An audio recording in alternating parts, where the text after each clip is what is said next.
this. They put a do-rag on a puppy. Somebody's waves. You see the tsunami was easy. Oh, there's so much new black shit that you haven't been up on. Steve, I bet there is. you have been stuck in this goddamn white place for so long. When's the last time you seen a black person? It's been a minute, but it's been a minute. Go ahead. All right, I'm gonna. Matter of fact, we're gonna start with that. Go ahead. I'm gonna start it off, and then I'll introduce you, and then we'll just go.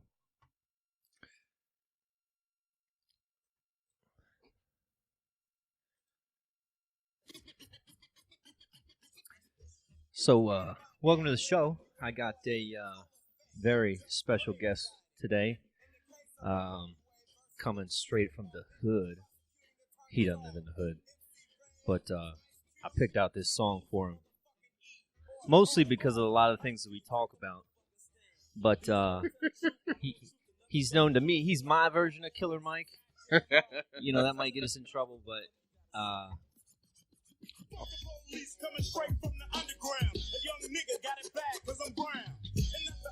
By the way, that's my gun, so I'll be framing him later since his fingerprints are on it.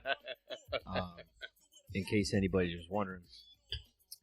It's a good song, though. NWA. You know what's funny? Even if you don't like what they're saying, the fucking beat goes pretty hard.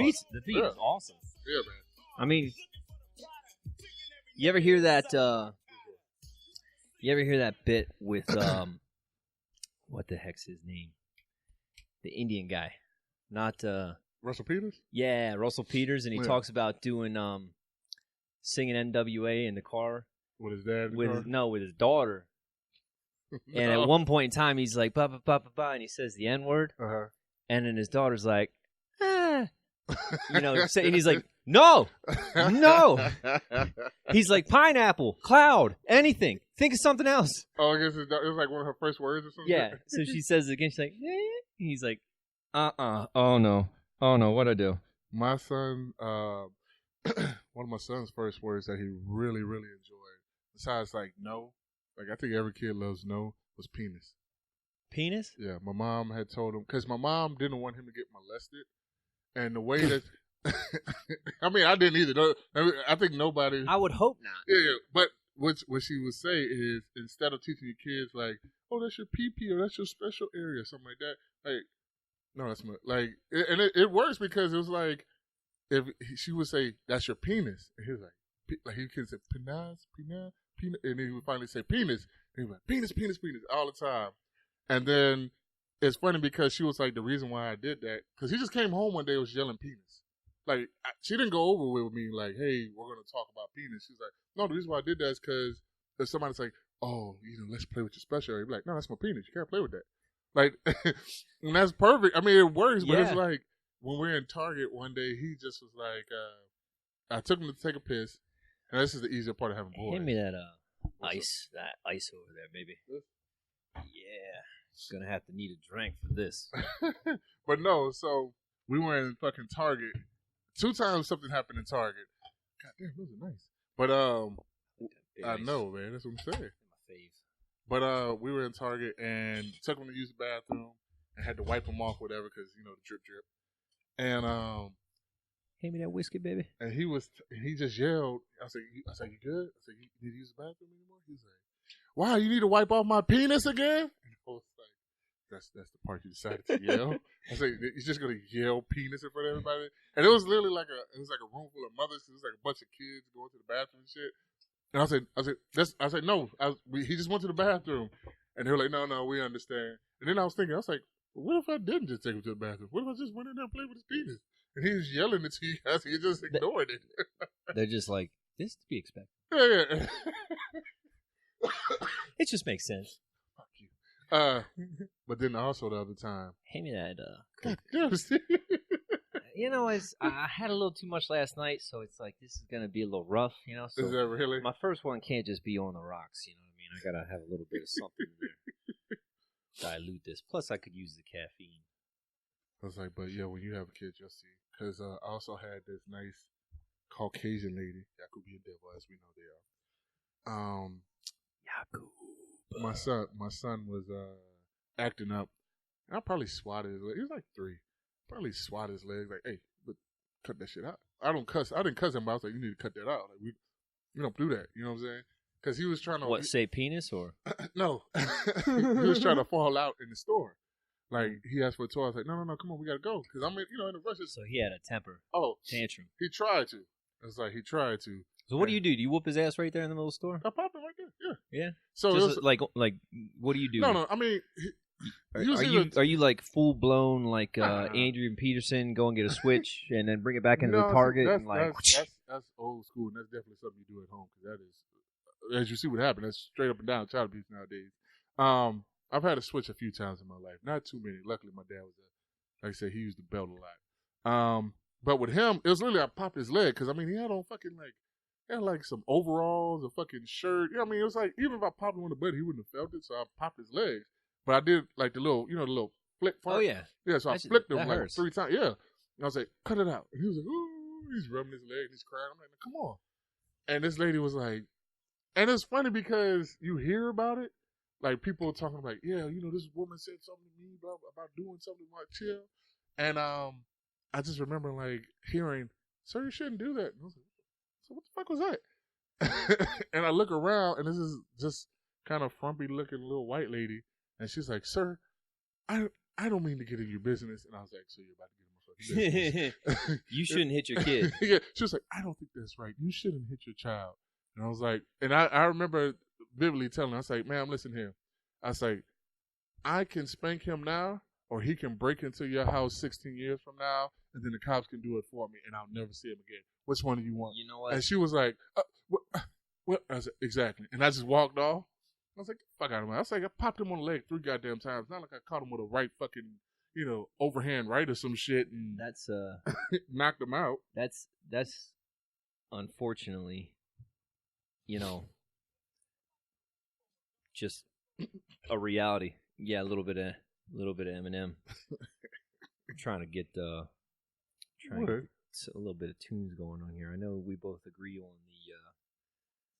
on the hippity hop. No, the old school. Old school. Yeah. You're the only white guy I knew who played. I love old school. Old school music, and I've always wondered where the fuck did you can't remember what you told me if you did. Well, I love Frank Sinatra. No. I'm talking about. But I'm talking like Motown. Yeah, Motown. That's what it's called. Where the fuck did you get that from? It's just. I'm be honest with you. I don't think your dad, from what you told me, was listening to too much Motown. There you go, Motown. You got to connect it to the. Yeah. I think there's some commercials on Pandora, but that's all right. Not tons. I can't wait for you to have babies. They ain't coming. Well, also, because you're going to have girls. Oh, shit, you know what? I can't. Because this doesn't have a... what? Doesn't have a... iPhone 7 doesn't have a hookup. Oh, I got it. Yeah. You got Motown radio on there? Come on, baby. Pandora? I got a whole playlist of fucking whatchamacallit. I just got an old school feed, like an old school thing. And I just put shuffle on it. There you go. Let me see. Now mine is a little bit. See, Motown is like 50s, 60s. So I got. Can you hear that? Yeah. Just a little background. Give something to listen to while we talk. Pretty sure I got it on. Yeah. See. Yeah. And again, I give you credit. Because I remember when I met you, I was like, okay. It's like, you like comedy? That's cool. Okay, he's cool white guy. He knows black comedy, he knows white comedy. All right, cool, we like comedy. And then one day I think I came in and you just had that shit playing all the time. So the Motown channel. I think the way we need to start this. Oh, probably by introducing how we is we gotta tell this story because it's an epic, epic story. It's not that epic, but it is pretty cool. It is pretty cool. So, first off, Like how the system set up, the white man was in charge. I was in charge. I was the general manager of a location. I'll leave Can that. we talk about this? I don't know. I'm gonna let that go. Of the location indisclosed. Well, I'll talk about it when I'm talking about being. You can talk about it. So, yeah. First off, it was bad. Like, oh yeah, I had just moved the store. Let's not forget that you were in the mood of quitting. Oh yeah, I was done. You were done by the time I met you. Done. And everybody left me. It was just me, and I had a Hobbs. You know when I left? It's a guy, I think it's Kelly or whatever his name is. The guy who came in right before I left. I was like, hey man, Cowboy? No. He was a younger guy.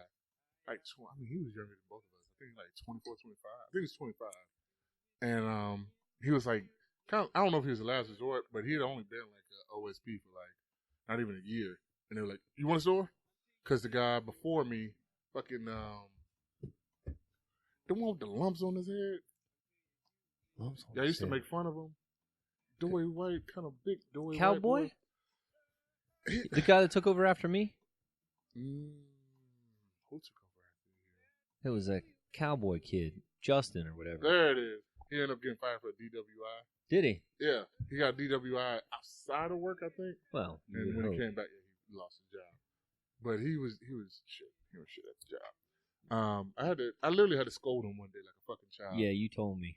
And I could not believe it. I was like, damn it, Steve, why the fuck did you leave me with this asshole? I tried real hard to get you promoted, man. I buttered him up. What's the name? I did. You know what's crazy? So after you left, I was like, okay, I was going to be an account manager. That's what I was hired for. That's what I'll do. I was like, you know what? I'll go ahead and do the OSP thing. I even had set up like my training because I'm almost a year in. I'm at a year in. By the time you left, I think I was there like fucking 10 months or some shit. Yeah. But God damn, I'm sweating. But I just remember like, okay, I'm gonna do the OSP thing because the other Mike, he fucking sucked. I had a soft spot for him though. You did. You also have a soft spot for that fucking weirdo that you hired that quit that day. Oh. God damn, what's his name? Damn, what is his name? I can't remember his name now, but he had the chain smoker. Man, I remember one day, me and Mike counted 120 something cigarette butts in the parking lot, and it had rained over the weekend, so that wasn't even everything. And it was like, God damn, look at this! It's like, dude, like a whole. He was the worst. He was your worst hire. You used to try to say, "Oh no, this is other black." Like, nah. Bitch. Well, he started out good.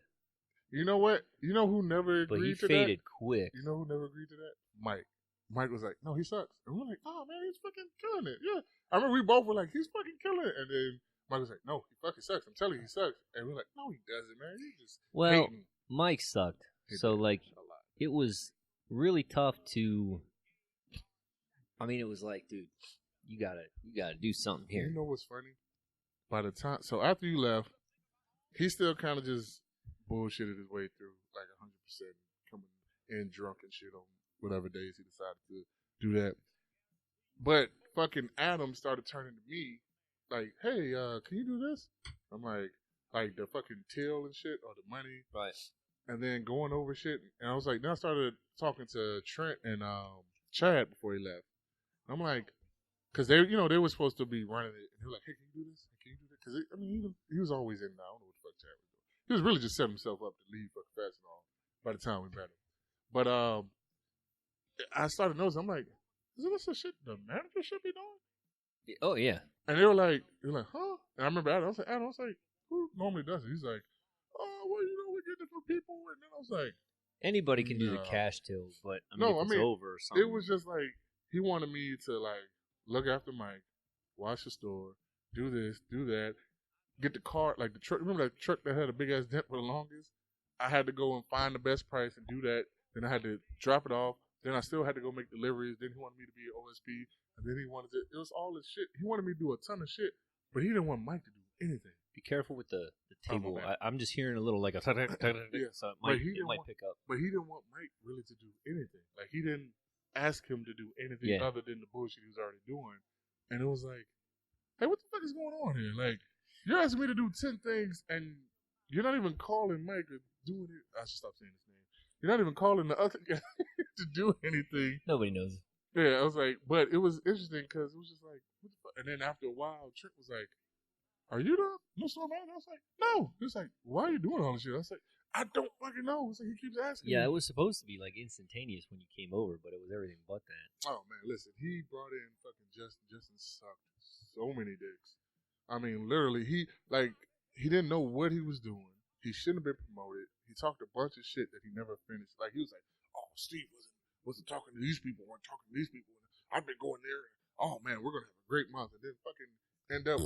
And it was like, I think it was a worse month than when you were there. And the majority of the money was like what I had done. And then, and it wasn't even, what was it, United States? It wasn't even them. It was like just a collection of shit. And I was like, what the fuck is going on? It's like, you said you, okay, let's give him another month. And because he was only there for 3 months. Yeah. And we did that shit, and it was just like, I had to scold him one day because he was supposed to do the till. And I'm like, hey, man, you got to do the till. Like, you know, like, that's your thing. part of your thing, yeah. And so I told him, like, throughout the week, hey, don't get the till. Don't get the till because we've been off, and da-da-da. And come find out Mike was taking money. Mike was taking money? That's the idea because he was the last one there. And so I would usually count before I left. How off was it off, though? Because if it's usually $20 off. It wasn't that crazy. It was like, but it was every day $20 to $40 off. Like every single day. Yeah. Like literally like somebody going, doop, doop, like that type of shit. Yeah. And it's funny because I would come back sometimes and like, I mean, we didn't have that much money, but fuck, we had more money than that. Yeah, I mean, you can do that. You'll get caught pretty quick. No, not there. Adam wasn't paying attention to the store. Well, Justin I mean, wasn't paying attention usually, to the store. like, if the cash till's off by $20, somebody usually calls you the next day. Is like, hey, what happened? But that's the thing. We weren't up to date on that shit. Well, I mean, you had that new DM. Yeah, absolutely. So it was one of those things where it was like, and after the fact, they were like, yeah, we think Mike was stealing. Like, because once he finally got fired, or quit, as he told you. Like, yeah, he quit before he got fired. Well, apparently, like, I think you told me something with they wanted him to go take a pee test. Oh, yeah. And he refused. He came in one day, fucking eyes red, talking slur. He's talking shit about everybody, but he left like fucking angel, you know, and happy spirits, came back smelling like liquor, looking like liquor, all that shit. And the guy, the new guy, because we told him, like, hey, man, because I told him, I was like, I mean, I only got like 2 weeks left here. I was like, but watch out for this guy because he can potentially get you in trouble. Like, he's kind of getting worse. And he was like, listen, I don't play that shit. He was like, at the moment I think he's on it, like, just let me know. I'll fucking sit his ass out. Yeah, he gone. And lo and behold, he stayed true to his word before, I think, right after I left, which was like 3 weeks in. And because, you know, Mike was talking shit about him, talking shit about Adam. Mike, he came in talking heavy shit and not even caring that Adam was in the office and could hear him. And the guy came back in for fucking, you know, running because he was OSP. So he came in and he was like, and Trent was like, hey, man, you need to check him out. And he went over and talked to him. He was like, hey, what's going on, man? He was like, place sucks. You know, all that stupid shit. And he was like, say, hey, Mike, let me talk to you right quick. And he was like, I think you're under the influence and I need you to go take a piss test. And he was like, what? No, I'm not going to do that, blah, blah, blah. That's fucking, why would you say that? Blah, blah. Just walked out. Got in his car. He gone. No. So this is like, they said like 3, 4 o'clock. You know, he used to shut the store down. So he fucking just got his car and left. And they were like, oh, well, all right. I guess he quit. I was like, you scared me. I was like, but came in the next morning like nothing ever happened. Really? Came in the exact next morning. They were like, yeah, we're still going to send you out to get that piss test. And like, alcohol stays in your system for like 24 hours, something like that. And he was like, what? That's bullshit. All right, I just want to let you. And he got all sentimental. I just want to let you know that I did not drink. I had a kid. I lost a kid. They took a kidney out, and I had kidney disease or something. And I could never drink again. And then I haven't had a drink in over 10, 15 years. And it was like, bullshit. I had a drink fucking Friday, and I know you did because I could smell the fucking thing. The beer is coming through your system, man. You're sweating it out your pores. So yeah, we got to talk about to set the premise, since we're probably boring the shit out of everybody with this story. With the story, yeah. I apologize. No. It was good though. It was good. Talk about that. We didn't even finish it. So anyway, how we met, everything was going bad, and it was just me at that point in time. I was opening and closing. It was terrible. Oh, it was terrible. And we put some posts out and got applications, and the DM called me and he's like, "Hey, Steve, look at these applications here for you. Look into them and give them a call. Set up an interview for them." I was like, okay. And I looked at both the names, and I saw your name, and when Jamaican or something? I thought it was Jamaican. And I was like, I am not fucking hiring a goddamn Jamaican. Like, no. And well, the problem is the area. You know what I mean? Because that Owings Mills area, white. Well, it's not even super white, but it's pretty white. The second you cross over 25 York Road, you in like, you know what I mean? There's, so it's like, it's really weird how like the second you get out of Baltimore and Maryland, it is very Republican. You know what I mean? It is white, backwoods. See, I used to see a bunch of Trump flags and shit. Oh yeah. And this is during did he win? Oh, he was in office by then.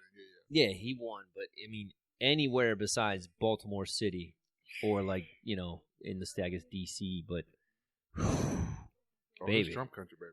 It's Trump country. So like, I was really nervous about hiring a black person because I had a black guy before, and I had an old school dude come in. What are you talking about? What's his name from? Yeah. Well, he said I'm not being that bad towards me, but I heard about the shit that he used to do. So he came in and he's like, where's that, you know? Oh yeah. Where's that N-word at? And I was like, what? He's like, yeah, it's all fucked up. He's like, yeah, I knew it was that, you know. Yeah. And I need a substitute. Ninja? Yeah. Okay. Good. He's like, I know it was that ninja. That ninja did it. I was pissed. I was like, get the fuck out of my store. I told him, and it was an old guy, like, you know. I know him. Yeah. He was around when colored water fountains were a thing. Yeah, he definitely was. I was like, get the fuck out of my store. I was livid. And I was pretty tight with Pearson, you know what I mean? You know, we talked about a lot of the same stuff you and I do. He's a good dude, you know. He's so cool as me, though. Anyway, but I saw that struggle, and I knew there was a struggle. So, like, to hire somebody to be an outside salesperson, knowing you have a lot of that racism around that area, I was like, ugh, like I was nervous about it. You know what I mean? Let's not forget that you were a dickhead to me on the phone. Well, so yeah, I'll let you tell that part of the story. So basically, I get your interview thing, and I had to call you. I think you missed the call and then called me back. Yeah, because I didn't know the number. Yeah. And then, you know, what happened from there? Well, you called me. Oh, shit. I'm catching a cramp. This motherfucker just got a cramp? You know how I know you're out of shape? Jesus Christ, man. Okay, so let me tell the story. I'm going to have to stay like this for a second before I sit down. Oh, my God. This is epic. Turn the chair or something. Turn the chair. Oh, I can't. Well, you could. No, if I sit down, I'm gonna catch a crab again. Ooh, it's cutting up that little blood flow. But no. Can't take this guy anywhere. Can't take him anywhere. Well, here's the problem. So fucking Steve calls me, and he's like, "Yeah, I called you talking about we were talking about this," and he's like, "Yeah."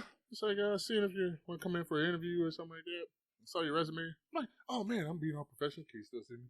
Yeah, a little bit. Okay. So he's like, yeah, see if you want to come in for an interview. Just totally like nonchalant. Like, oh, yeah, come fucking in if you want to. And then, so I'm like, I'm already like, is this guy?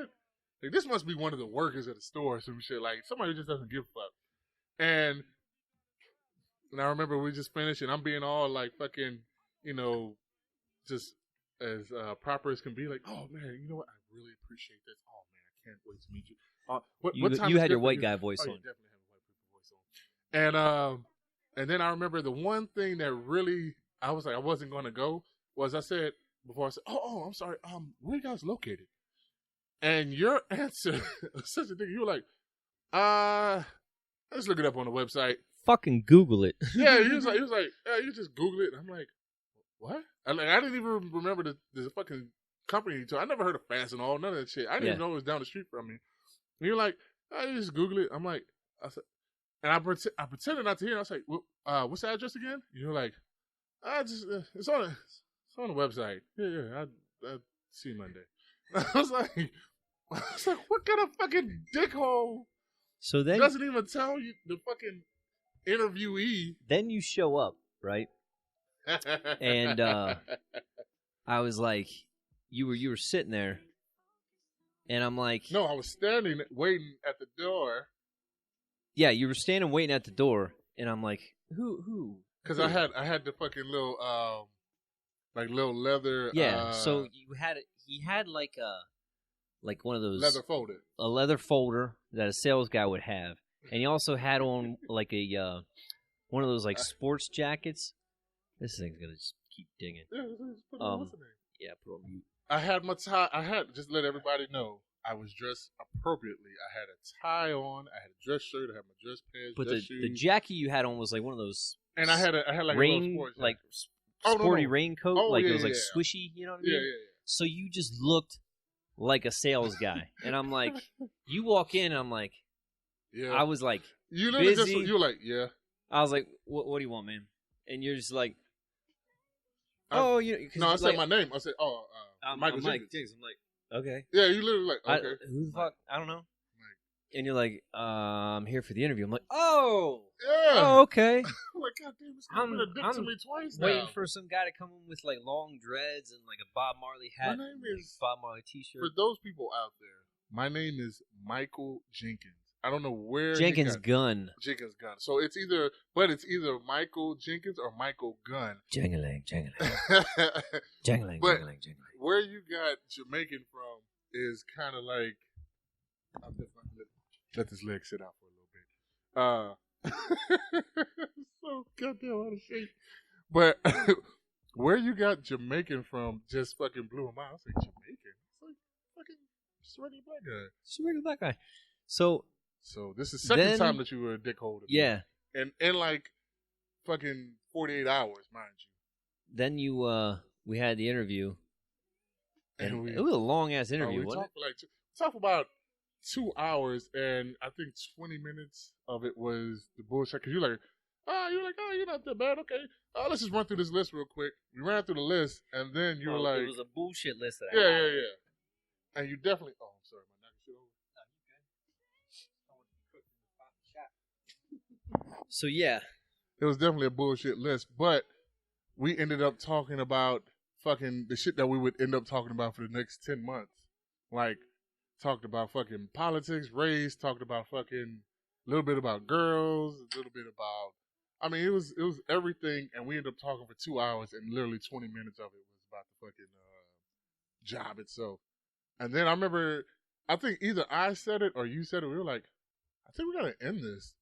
You were like, we've been talking quite a while. Like, you gotta go. Yeah, you were like, I think I can work with this guy. Yeah, I was like, So basically, it started out with a little bit of racism because I'm like, oh man, Jamaican guy, like Now I got nothing against any Jamaican, but the point was, it was like the area. I knew how racist the area was, and I was like, I was afraid. I was nervous to take you on, but I was like, you know what? He's a nice guy. He's sociable, and this guy's using a fucking 45 to rub a cramp. There's no bullet in it or clip, just to let you know. But from that point on, racism ran wild, baby.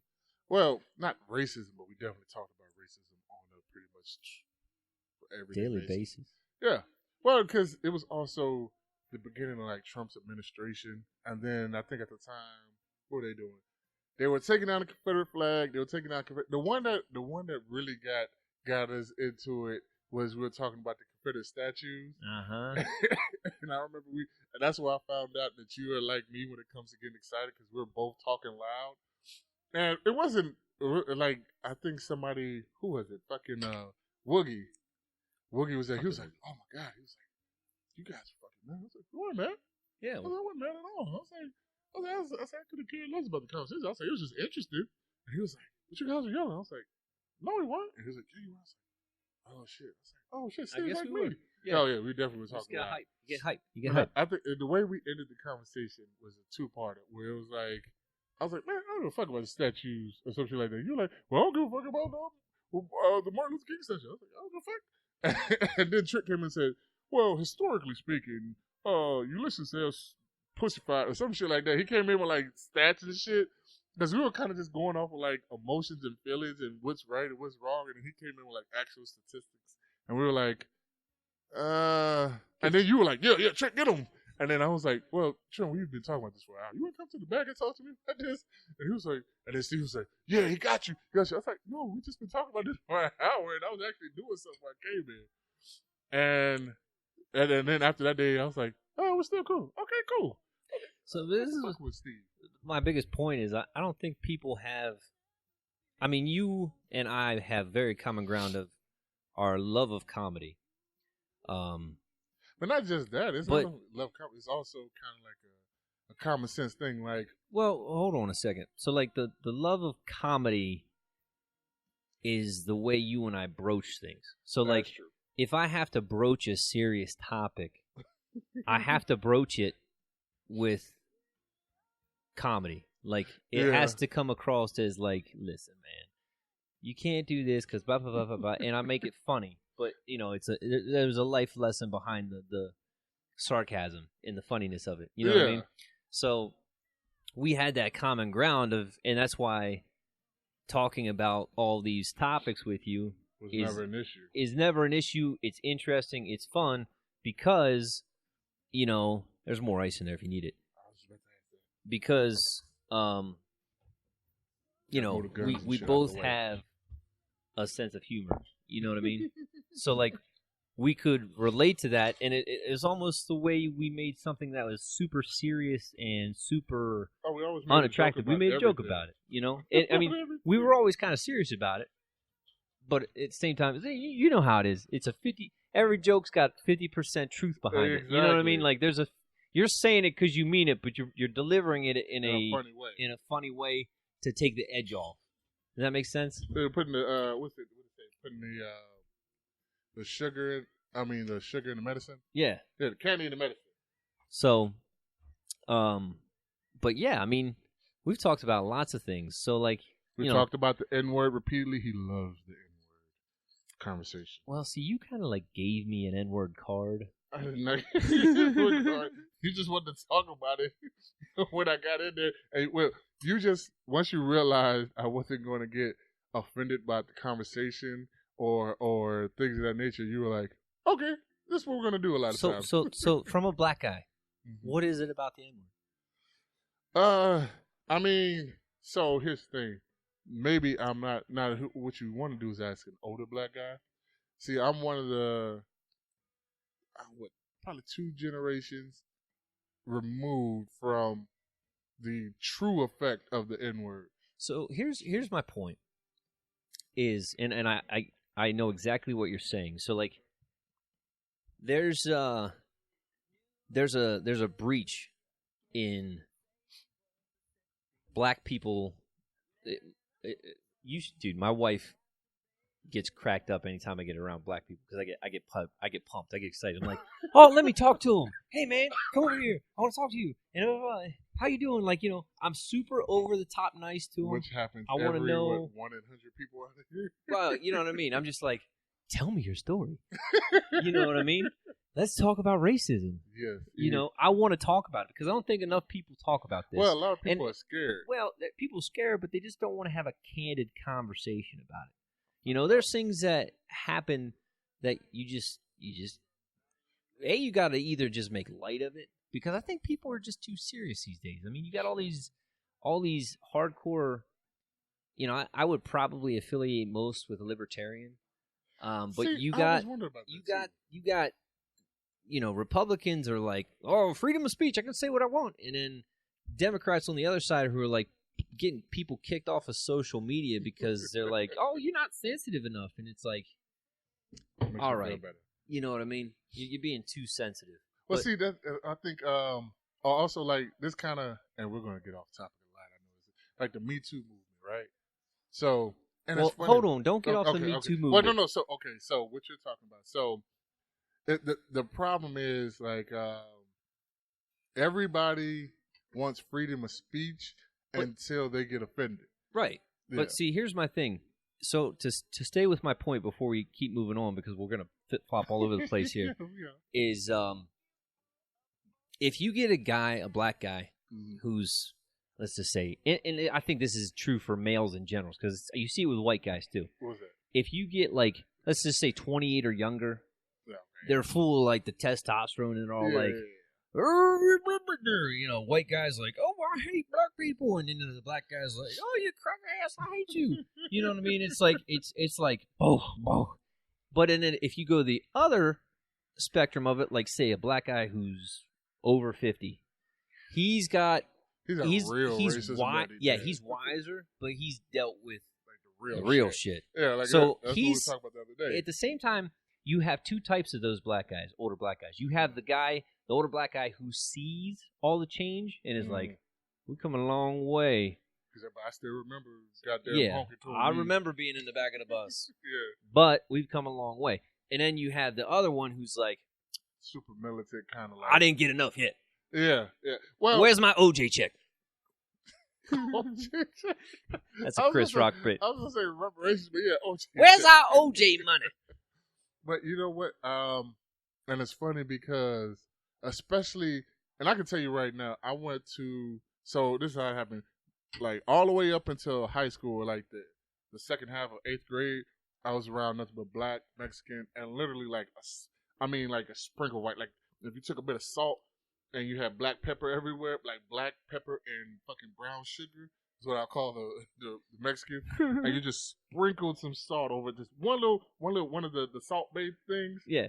We did that one. That was how all my schooling went until I got to high school and we moved to the suburbs.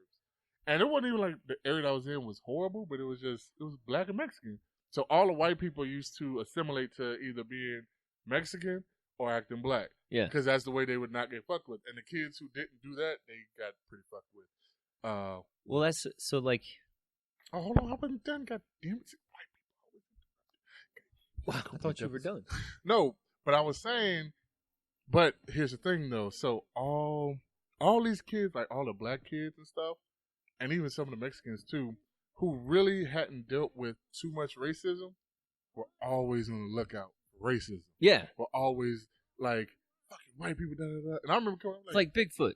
They're trying to find it. But I mean, like not only like trying to find it, but saying that you saw it already. You know what I mean? Like, oh fuck yeah, I saw Bigfoot. He was right over there at the goddamn corner store. Because I tell everybody, the first time somebody was actually profiled me or was quote unquote racist to me was actually 6 or 7 years old in a fucking Asian like corner store that was smack dab in the hood. And hurry up and buy. Yeah, but I shit you not. So what happened was, and this is the most disgusting thing ever. You remember how they used to have the big things of like ice? Like they would have a big bucket, like plastic bucket, not bucket, but like barrel with like advertisement on it, and they have the drinks and shit that you could just reach in and get. They stopped doing that a long time ago, but you used to be able to just reach in and get a cold one or whatever. But they would have had that plastic lid on it. Yeah, this one didn't even have the plastic lid on. Okay, but I mean, but it's what you're talking about with the plastic lid, but it had ice in there, so it's hot. Me and my cousin are young. We're fucking drinking goddamn dirty tap water out the goddamn hole, shit like that. You know what I mean? Yeah. Like a bunch of shit. If you grew up like, you kind of did it. Like if you grew up outside, you drank a bunch of hose water, pissed on trees and different shit like that.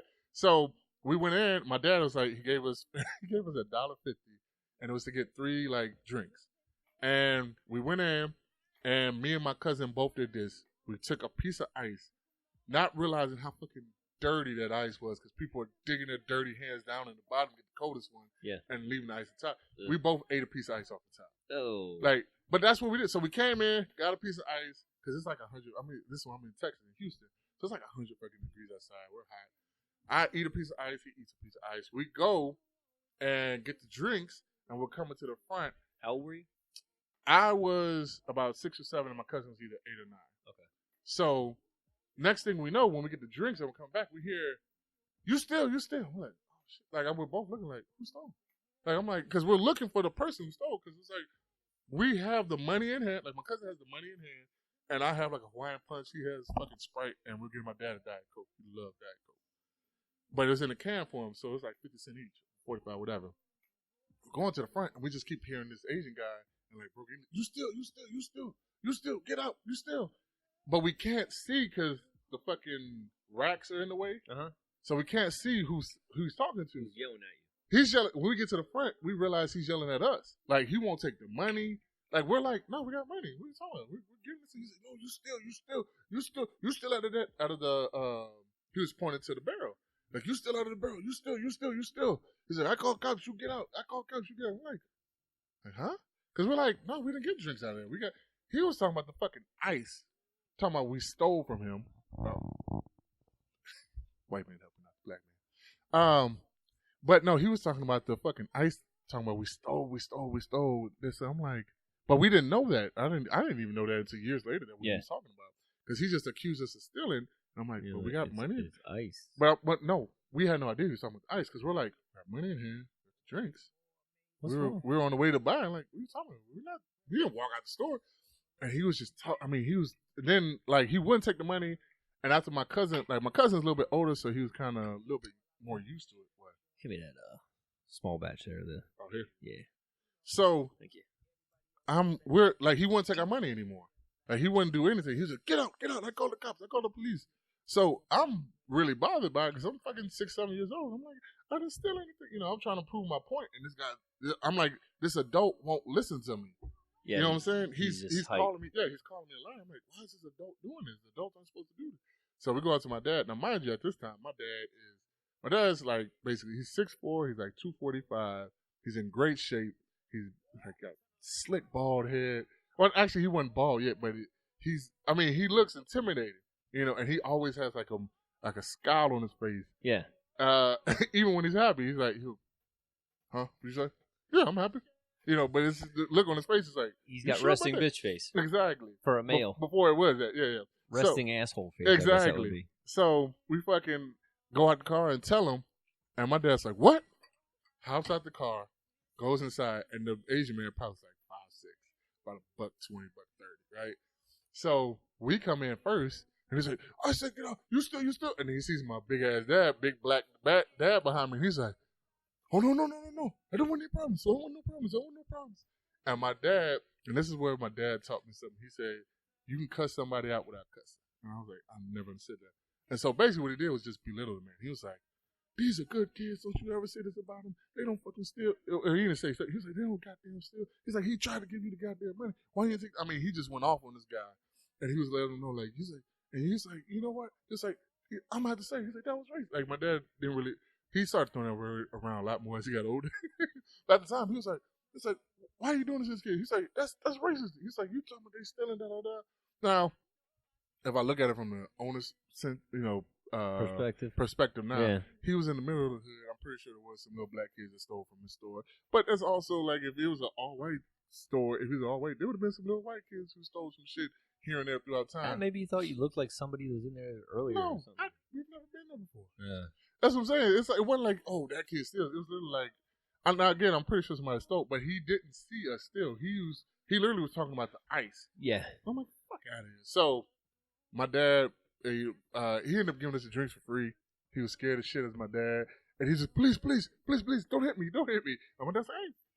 He was about to say, I ain't gonna fuck. Like, my dad didn't cuss around me until I was like older. So I ain't gonna goddamn hit you. He's like, what are you talking about? He's like, don't disrespect my kids again, you know. And we walked out, and I was like, and it was funny because I felt like a hype man behind me. Yeah. Eat sucker. That. Yeah, you was big and bad a second ago when my little 7-year-old ass came in here, but big 6'4", 250 come in here. There's a problem there, huh? Oh, you back there. So I remember, and I tell people all the time, I was like, that was my first little instance of like stereotype or racism or whatever. Now, I had some straight out ones where when I lived in the suburbs, because like I said, I went from predominantly black to all white, just like we were the minority, and that shit was a fucking mind spin because it was like right here, me and you, Right. except 10 more white kids around me and me. Like it was so many times in school where it was like I was the only black kid in class to the point my teachers, I had an afro and braids and shit. My teacher used to come over and say, "Oh my God, how do you get your hair this?" And I'm like, "Aren't you fucking 40 years old? Bet you'd have seen this before. Get the fuck out my head. Like, what's wrong with you?" And I would be the only black kid any time it had anything to do with black. That's why when you came along and you asked a question, I'd already been groomed like all of high school and like half of middle school to that's probably me, to fucking like answer questions because it was like anytime like when anything happened black, it was like, "So Michael, what do you think?" And it's just like a bunch of white faces looking at me. I'm like, you guys realize I'm fucking 13, right? Like I'm fucking 14. Like the teacher would say, like the teacher one time asked me, she was our cool teacher or whatever, because she was like 28, and she was like, "Michael, I'm 14.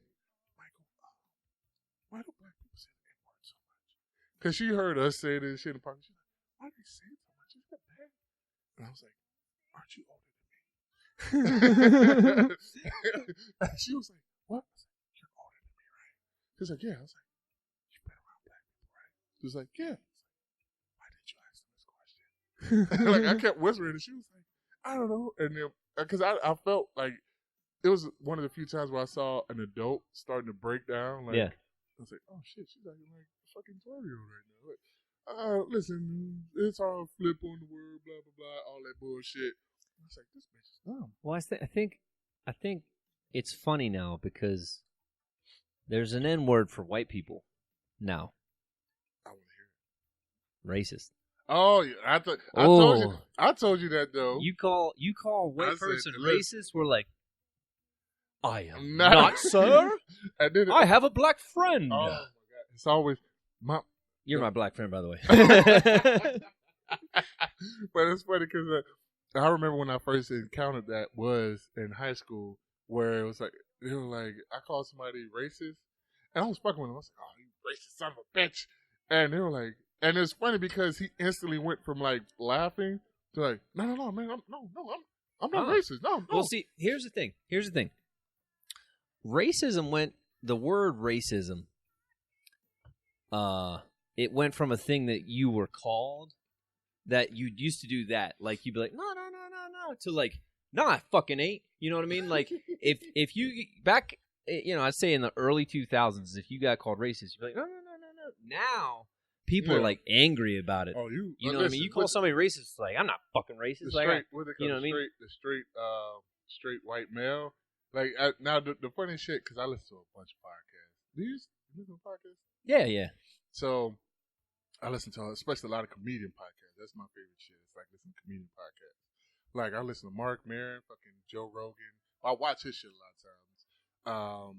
And then just a bunch of people. I don't know, like Tom Segura, him and his. I love Tom Segura. But do you listen to his podcast with his wife? I don't. My wife listens to it a little bit. Oh, it's the fucking best, man. You gotta listen because it's not only just funny. Bikes. Like, what's up, Kane? but he had Big Daddy Kane on there. He had if you look, I promise you, they're like 600 episodes. This is Cricket. He been here 45 years. That was the funniest shit. He was like, "Yeah, no, Cricket." He was like 45 years. And he was like, "Oh, I'm sorry." He was like, "I'm sorry, white crowd." Little stank. Yeah, he was like, let me switch it for the white people. He was like, it was Brandon and Tyler, and so we went to eat pancakes. Hey, we went to Skylar's house, had some pancakes. He was like, "Come on, you know who fucks on this show." But see, that's the type of shit I like Bill Burr shit like that, where it's like it's not even like leaning to one side. It's literally like middle of the road common sense type shit. Well, so like it's kind of funny because, and this can segue into like blackface. I'm dead serious. So like, I want to see the correlation on this one. Go ahead. I'm like, where do you draw the line? Blackface, between definitely blackface. Right. But like, I mean, at what point is it a compliment? You know what I mean? Because like, never blackface. For instance, I'm just throwing this out there. Like, say a kid for Halloween wants to dress up as Mr. T. Yeah, it's gonna be hard to dress You up know what I without mean? being the color. Yeah. Without, you know Well, what a kid's gonna run around with a mohawk and be like, "Who are you, fucking Chuck Liddell?" And they'll be like, "Nah, I'm Mr. T." Well, and they're like, so here's the thing. "You're white, boy." I will tell you one thing. So here's the thing. You gotta. But I'm just saying, it's an idolized black person, and if anything, you should be complimented that this little kid wants to be like you. Here's the thing, though. So you've had, especially me. Now this is my. Now, if you're doing it in a racist context, well, I was gonna say, yeah. But my own personal experiences that I've never seen blackface in person, nothing like that. I have. So I worked with a kid named Jeremy, who when we used to have this in the restaurant biz, you dress up on Halloween. He dressed up as Michael Jackson. Well, and which one though? Well, because he did was whiter blackface. than white, but he painted his face. So he dressed up as '80s Mike. Yeah. Okay. So I mean, he had a curly fro. He painted his face black. And he nailed it. Like, he nailed it. Now, that's also important. And a lot of blackface is just literally like black paint on their face, and they look nothing like who the fuck they're trying to be. They look like the old cartoons. Yeah, like the fucking racist cartoons they used to make. It's like, but if you nail it, like if you get literally get the shade right, and you get everything right, it's people like, I mean, it's kind of fucked up, but you do look like them. Yeah, you know, like so that type of deal. He nailed it. And he was getting compliments left and right. People like, dude, that's awesome, Michael Jackson. But wait, was he getting compliments from white people or from everybody? Well, there wasn't. I think actually there was a black table there, and he went up and talked to them. And it wasn't. That's brave, some bitch. It was not a thing. Like nobody was like, "Oh, that you shouldn't do that." But that was like 10 years ago. But so in 10 years, now we're like, well, here's the problem. So those people, you know what I mean? The people who got in trouble, like you had, I think it was a year ago. Was it last year? Where a lot of senators and politicians were getting in trouble for dressing up in blackface in the past or some shit like that. Yeah. But then you had colleges. But see, here's the problem. They'll dress up in blackface. It's the horrible. It's like, I mean, the blackest of the black. It's like there's no real black person that goddamn black. Like you may have seen one or two, or maybe some fucking African posters or some shit like that. But there's no real people who are this goddamn color of the mic. Most of the time, like this is the color of my hair, for sure, but it's not the color of my skin. Like you can see that I'm a dark skinned guy. Yeah. In the black community. So the problem is they'll fucking motherfucker, you midnight. So the problem is they'll dress up in all blackface. It'll like lily white. I mean like the whitest of the white. I'll put fucking black paint on their face and a fro and then some dumb shit to go behind it and like ooh and then but what they're doing is like a stereotype. It's fucking racist.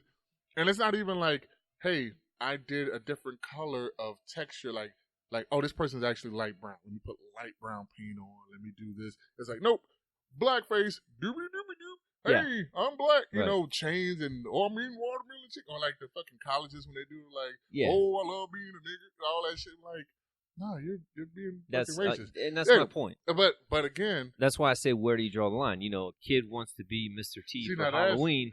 That's a compliment. I will say, he idolizes that person. In this time, it would best to go along with just doing everything else Mr. T is known for. Like, put a bunch of fucking fake chains on, put the mohawk on, put the earrings in. But I'm saying, to save yourself trouble, I would say do that. Now, unless you're a fucking really good makeup artist and you can get the skin tone right, because Mr. T wasn't this color. Mr. T wasn't fucking black. No, he's pretty light. He's a light brown guy. So it's like, unless you're going to literally go through the trouble of getting the color right. Like, I'll tell you right now, if you get the color, like right now, if you dress up as fucking Mr. T, but you get the color right, get the afro right, you get everything right, I'm going to kind of be like, well, Steve, I kind of know he's kind of racist. But. You nailed it. I was like, that's bad. I pity the fool. Yeah, you know what I'm saying? But at the same time, like I said, that's the problem. A lot of people don't. And then, again, it's a Halloween costume, so you're never going to fucking put Hollywood makeup on. You know what I mean? Yeah. But at the same time, it's like, probably just leave it alone. And I get it, a little kid. So, I mean, I was going to say, the problem that you had is, you've had black kids dress up as, like, white people. I was like, my son's Captain America 2 years in a row. Different versions of Captain America. Like, they had one that was kind of older than the new one for Winter Soldier at the time. Yeah. And everybody knew he was Captain America. and he's lighter than me. Little brown skinned black boy. He had he had like the little mask that covers your. Oh, he had the little hood that comes with it. Had the fucking everything. Had everything, and nobody was like, "Hey, who's he? Who are you?" Yeah, you know what I'm saying. Are you Falcon? Yeah, it's like there was no black Captain America. Yeah, he's not Captain America yet. It's like this was fucking 3-4 years ago, and everybody was like, "Oh, Captain America." We went to white houses, black houses, all the different houses. They all do Captain America. So that's what I'm saying. I think that's the issue. Is like, but again, black kids don't necessarily put on white face to be the person they want to be the white person that they want to be, because there's a bunch of that's kids a good point. That's a good point. Who put on, who love. But see, at the same time, a Captain America is easy. Is easy. Yeah, but he's white. He's been white ever since the start. But I'm saying you're not going to mistake that uniform. Little sister Taylor Swift. You know what she did? She put on whatever bullshit Taylor Swift wears. She put on like a Taylor Swift shirt. She put on she had a wig, like a blonde wig. Because I mean, it's not like Taylor Swift. I don't think does too much to be fucking white. Like, but you also is it racist to put the wig on? Nah, different for women. Different colored hair, or even men, different colored hair is not an issue. No. Like, and if you put on like a curly fro and you leave like white skin on, it's not. But that's not really racist. But when you throw on like black is that paint, your blonde hair, nice and straight? But see, here's the thing though. People do that all the time. But I'm saying what happens is, like I said, when it comes to like black and brown, we'll just say black and Mexican, or whatever, or even Asian or something like that. They typically just wear the uniform. See, and I'm not gonna say all white people. I know it's when white people want to be, but even if it's a appreciation thing, it's still like, well, you could have went without the brown face or black face. Right. It's like, you see this little black kid? He wants to be fucking whoever, like whatever white guy that he idolizes. He can be him, and it's just like, look at the uniform. Or, hey, who are you? And you're like, oh, I'm Bill O'Reilly. I don't know. Just some asshole. Just some white guy. No, you look like Barack Obama. That too. It's like, how the hell you Bill O'Reilly? So it's like, but just like I said, my little sister, and now my little sister is like a caramel color. I like saying caramel, not caramel. But she did the wig, she did all this shit, and literally had to explain herself. Oh, I'm Taylor Swift. Oh, I'm Taylor Swift. Oh, I'm Taylor Swift. Like every day, who are you, little girl? Because they'd be like, oh. Nah. You love Taylor? They're like, you love Taylor Swift? Like, no, I'm Taylor Swift. Oh, okay. Here's some candy. I'm not going to say anything else. Here's some candy. Sure, yeah, you're Taylor Swift. Yeah. That's what I'm saying. It's kind of not the same. But the problem is, you know what's funny though? What? I want to hear is, and this is what I truly believe. I truly believe everybody is racist. To a point. Oh, we know that. Black people are racist. White people are racist. I'm racist. You're racist. Asian people are racist. Everybody's really racist. Oh, hold on. Let me. Yeah, But they're racist against their own kind. That's what I'm saying. But, so my point is like, if you assimilate, like what's funny is, I mean, white people definitely get the blunt of being racist. But you got to do it the best. But only here in America. Only with black people, though. You know what I mean? It's like almost like a tier system. Oh yeah, you know what I mean? Yeah, I was gonna say black people's number one. Like, I can sit here and be like, I do your nail $5. I promise you come down, I give you acrylic gel. You know who's behind and everybody's gonna be like, that's funny. You know Mexican. So Mexican now. Well, Mexicans climbing. They're climbing. But black people are at the top, like, nah. Yeah. We still in line. Well, you know who? So there used to be black, and then like Mexican, and then everybody else, right? And then after 9/11, it was black / anybody who looks Middle Eastern, anything with like, and it's funny because they were like the dot on the hip, like, yeah, that's a totally different thing. Yeah, but the thing is, if you want to see a black guy and a white guy unify, put them side by side in an airport and have a Middle Eastern guy walking by and be like, my dad and them. You see that motherfucker? My dad and them. Like, straight, we gotta stop that motherfucker. My dad was like, fuck it. I shouldn't say my dad. People I knew. People I knew personally who created me. Well, you already said your dad, so. What was it like? Towel heads, rag heads, all that shit. Hold on, I gotta take a leak. Oh, can you pause it? I mean, I'll edit it out. Oh. All right, where were we? So. You were talking. So I mean, it's just funny. So a story of this that actually happened to me is when I lived in State College, and you had to ride the bus. So I lived in this apartment building that was predominantly Asians, really, and Indians. It was a cheap place, yeah. pretty hole in the wall, like. Yeah, they don't give a shit. And man, they rode the bus. And a thing of like, if you go over into Europe is, I've never been, just heard stories, but like everybody's in a rush. Like there's no manners. No Asians don't say excuse me. Asia? If Shit, you're see how they pack them on if you're standing in line and you're like texting and he's like, "Can I help you?" and you're like, he'll go around you. I've had that happen in a pizza shop in State College. We were just like, "What the fuck?" Like when the bus would come, they would be like. Just like, oh yeah, well see that's the thing. Like, but that's their society. The train? Yeah, they're like literally they have a person who's there like, hold on, smush your fucking face, smush your body. Yeah, all right, go ahead. We got it.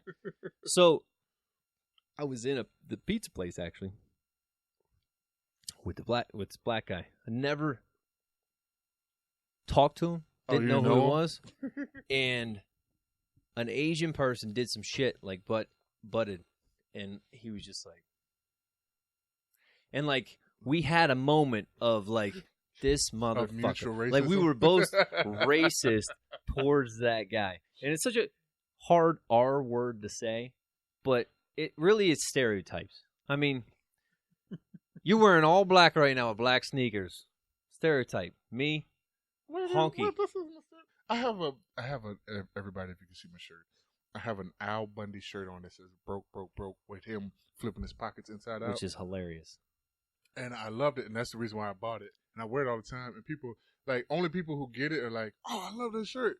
Other people are like, like my mom saw it, she was like, I don't even remember the shirt. I was like, Mom, I love you. But which is the hilarity of you is your voice, because you sound like Chef from South Park. Hello, children. You always say that. And every time I think of you, I always think of my name, John Coffee. Like to drink, only spelled different. I was like, no, that could be racist. It could be, stuff. But I'm just connecting the dots. That's like you being like, "Hey, man, you look like some dorky white guy." What? And that's another thing too. Black guys can get away with being like, "Oh, my name's Tom." Well, see, Tom, I'm here for the office. You have to assimilate. That's the problem. You have to assimilate to what's going on. Like, okay, put it this way. Almost every black person I know, except for like, I mean, when I say handful, I mean like 4 or 5 people, has what we call white voice. And white voice is basically where you go. Like, I'm not really speaking too much slang or anything, but it's basically where I go from here to like, hi, how are you doing? Yeah. Oh, I've seen it. My name is. I've seen it. I've seen you with Michael customers. Alexander Jenkins. Guy. Yeah. Like, how are you doing? You pull down all the threatening things. But it's funny, too, because white people do it back to black people. But we do it just subtler. I've been called brother a million times. We're like, what's up, brother? We want to be part of the club. But you know what's funny? I've done that where I'm going like super white person proper, and they're trying to go brother man with me. Yeah. And it's like weird because it clashes. It clashes. And then that's where you're like, how about we just talk in our regular voice? Hey, what's going on? How you doing, man? Yeah. And he's like, oh, all right. Like, the guy whose father we're talking about, the racist one you're talking about, his son is cool as a fucking fan. Loves it. I was like, matter of fact, both his sons from the 2 different companies are cool as a fucking fan. And it's funny because it's one of those things where it's like, I can tell neither one of them are trying when they're talking to me. Right. Like, when I met you, I knew you weren't trying. I knew a lot of stuff that you, like, even when you would go, hey, my brother, like, all this shit, I knew you were playing. Or even, like, when you, like, you had learned it from fucking the same shit that I watched. Right. Like, we watched a lot of the same shows. So it's like we came up off of the same type of culture in sort of a way. Right. Even though, like, our actual, like, areas might have been different. Because, like, we're similar, like, in the culture that we came up in. So it's like not even like the hip hop, like just like because again we more or less kind of met in a mutual way of our mutual ground of comedy. Like that's our biggest thing. But I used to watch Comedy Central, Showtime, all that shit. So I would have to watch a shitload of white comedians, and then I would see like 1 or 2 black people, and I'm like, oh, they're fucking funny. But I also thought the white people were funny. So it's like, so what's funny about that is what brought me into comedy was Eddie Murphy. You know what I mean? I didn't watch. You Eddie dropped Murphy. your ice cream. You dropped your ice cream. You want a lick? Psych. I remember watching Eddie Murphy. I watched Eddie Murphy at probably like 13, 14 years old. But I had watched fucking Dana Carvey. I forgot the guy's name. Dana Gold. I don't even know if that's real. Janine Garofalo. Never heard the name. Yeah, she's like a kind of liberal lesbianist white. She's old school. Sarah Silverman. It's not Sarah Silverman. I don't think that funny. But no. But I'm saying like in that vein, I've watched 100 different white comedians, and then I would also watch fucking Def Comedy Jam. I would watch like Raw. I would watch like I never even watched Bill Cosby until I was like fucking 21, and I was like, he's all right. I love Bill Cosby. See, a lot of people love Bill Cosby, and I'm like, I listen to him, and I like, and once I got into stories as I got older, I was like, oh, he's kind of funny. But then, but by that time, I had got that. By the time I was like 20, 21, we knew Bill Cosby to be an asshole. Yeah. No, not a rapist, an asshole. Because Bill Cosby like, yeah, black people need to pull up their pants, fucking, like he would go harder on us than like a conservative white person would. And that's what Eddie Murphy talks about in his comedy, but Yeah. I think part of that is because he knows the stereotype. Well, he's from from an old, era old school. of Like, being he was like, born with the 40s. But if you look at like the 70s era, even post that, well, like black people didn't really come up with their own style, if you will, besides afros until like the 80s. But you know what I mean? Once you got into gangster rap, things changed a lot. I hate to tell you this, my good kind white Jacobian devil brother. By the way, how many times do you think people like Jacobian? If somebody's Googled it by if now. anybody's interested, it's the Jacobian Devils from the Caucasus Mountain by Dr. Yakub. That's why it's called Jacobian Devils. The Caucasus Mountains in Caucasia, or it's Caucastic, what I used to like to say. It's 100% Caucasity in here. That's when it's too many Caucasian people in one room. But I was going to say, I hate to take this. Put it this way. This is the biggest issue that a lot of black people have with white America in general, is they love the culture, but maybe not. It always hasn't been love for the person. So what I mean by that is like jazz, blues, rock and roll. I know, calm down. Hip hop, R&B, disco, shit like that. Right. Like they've always loved like the music, the styles. Always thought the afros are like, oh, that's funky, that's kind of cool. You know, the clothes, things of that nature, the jive or the slang, whatever. It's like I remember when Bling Bling. I'll never forget. I saw on MTV. It was like it showed the the history of Bling Bling from the time it first came out. Where like, you know what Bling Bling is, right? So Bling Bling was a word that Lil Wayne, you know who Lil Wayne is, yeah. Right? So Lil Wayne said Bling Bling back in like '98, right? It was on the song Every Time I Come Around Your City, Bling Bling, Pink and Ring worth about. It was a rap song and it was called Bling Bling. It's all about opulence and like me having diamonds and everything shining on. Ooh, look at my wrist, look at my roll, look at my car, da da da. So I remember MTV2 had this thing where they did a little cartoon, and it was like it showed Lil Wayne going bling bling, like gold in his mouth. Then it showed another little black kid going bling bling, and then it showed like this little white girl going bling bling, and then it showed this white girl presenting a present to her grandmother, and it was going bling bling, and right after that it was like rest in peace bling bling, because it's like the white lady said it to her grandmother was the death of it. And the funniest shit in the world is that's usually how slang happens. Yeah. Once white people get a hold, once the rest of the world, once white people get a hold of it, and they start incorporating it in there, it's like, oh, well, it's dead. Let's start something new. Let's think of something new. Like, yeah, you got so many new words. Like and you got to be young to know this shit. Like no cap, facts, smoke. Like smoke is like if I say me and you got smoke. Now you can kind of from the context clues figure out what that means because like smoke is fire, it's nothing good. But if you didn't know, be like, hey, me and you got smoke. Like, or you be like, I'm with all the smoke. And that's basically like saying, yeah, I'm with all the shit.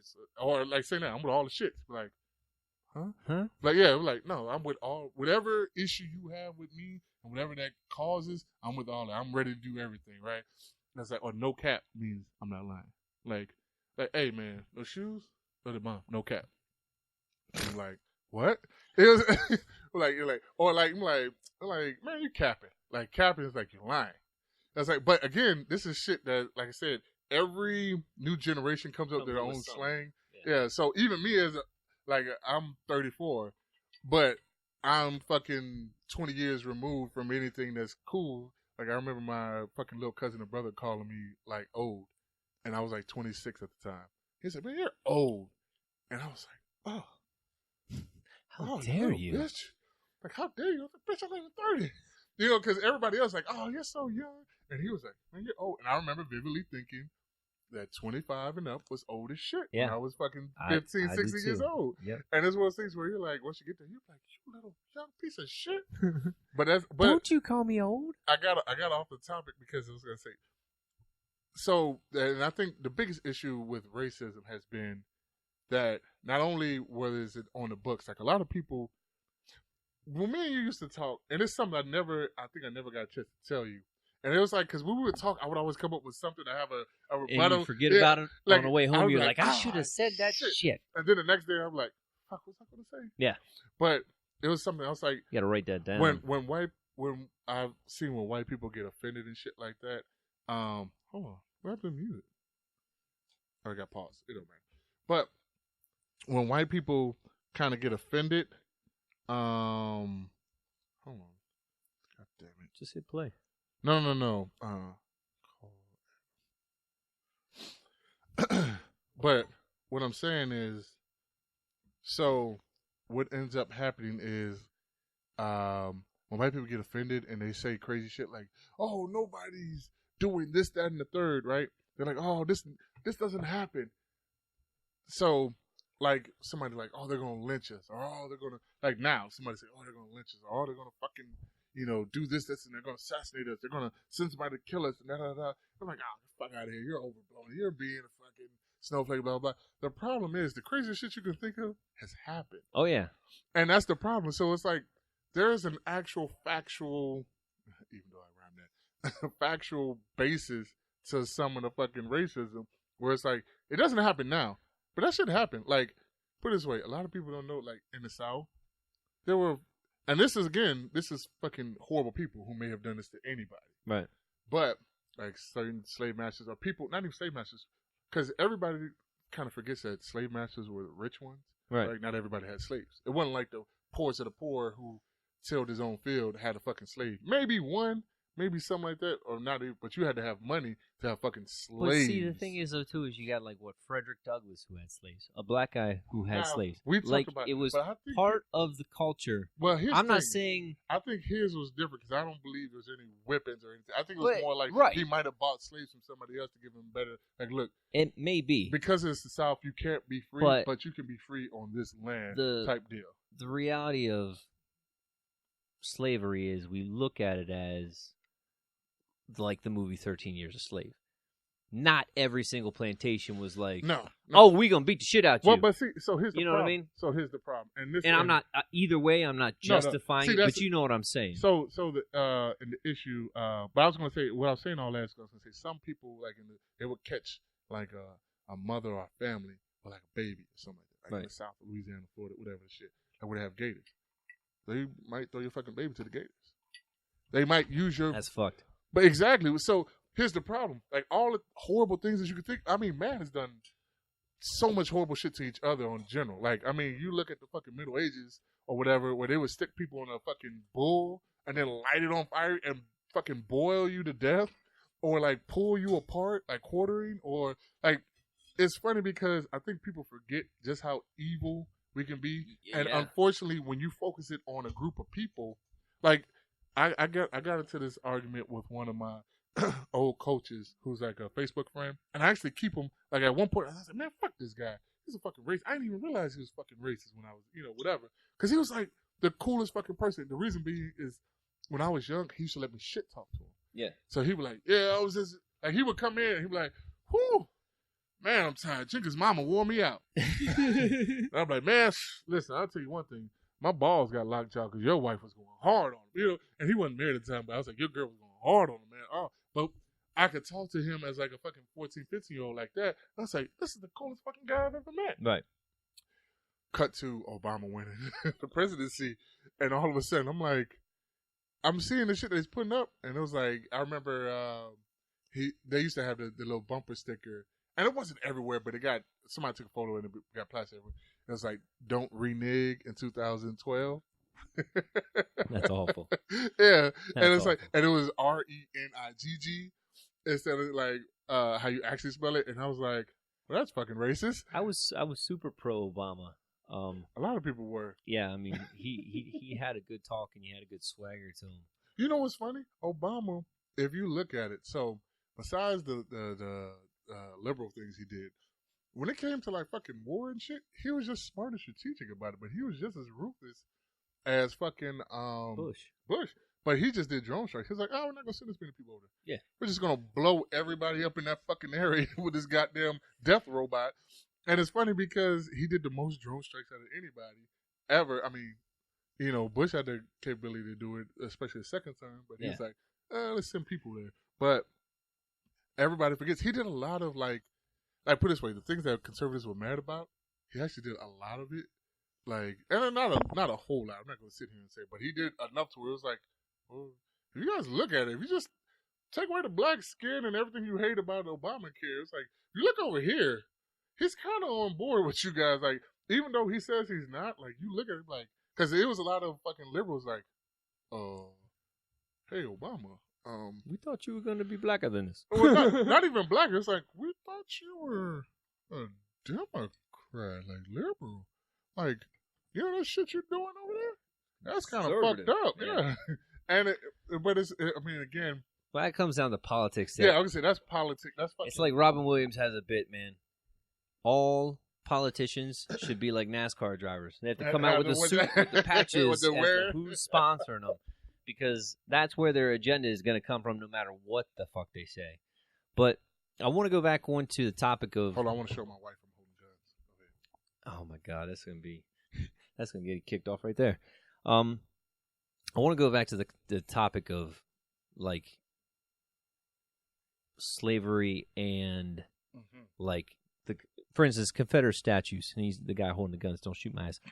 Snow clipping them, no bullets. Yeah, it's clean. So I mean, a thing that sort of, I always go both. I always flip. About the clip? I wanted to know, and I think we never really got into this because we kind of got into like, I won't say a pissing match, but we kind of just went back and forth. What was so, I guess, enraging about Confederate statues being put up? Because here's the thing: they weren't put up.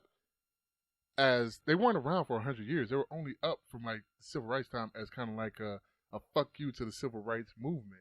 It wasn't like it was up in 1900 and they just went on. It's like, no, it's like, we're going to put these statues up now. Not really, because I mean, a lot of Confederate, like a lot of that, even the Union ones were done at the same time. Yeah. I mean, that was just when they were up and coming and making the park. But there were some. Gettysburg, prime example. Yeah, exactly. See, now Gettysburg, I told people that's fine. I was like, if you want to have fucking museum, or even in your state, you have a fucking museum of, hey man, you have statues all around. Just like the African American Museum in DC, have a big ass statue of Martin Luther King in the front, right? But you don't see that statue all around. You just see it right there. Yeah. So that's why I'm like, why don't you guys just do that? my point is like, and the biggest thing that drives me nuts about the Civil War is, and this is where my problem comes in, is like, okay, there was like 13 different reasons why the Civil War happened.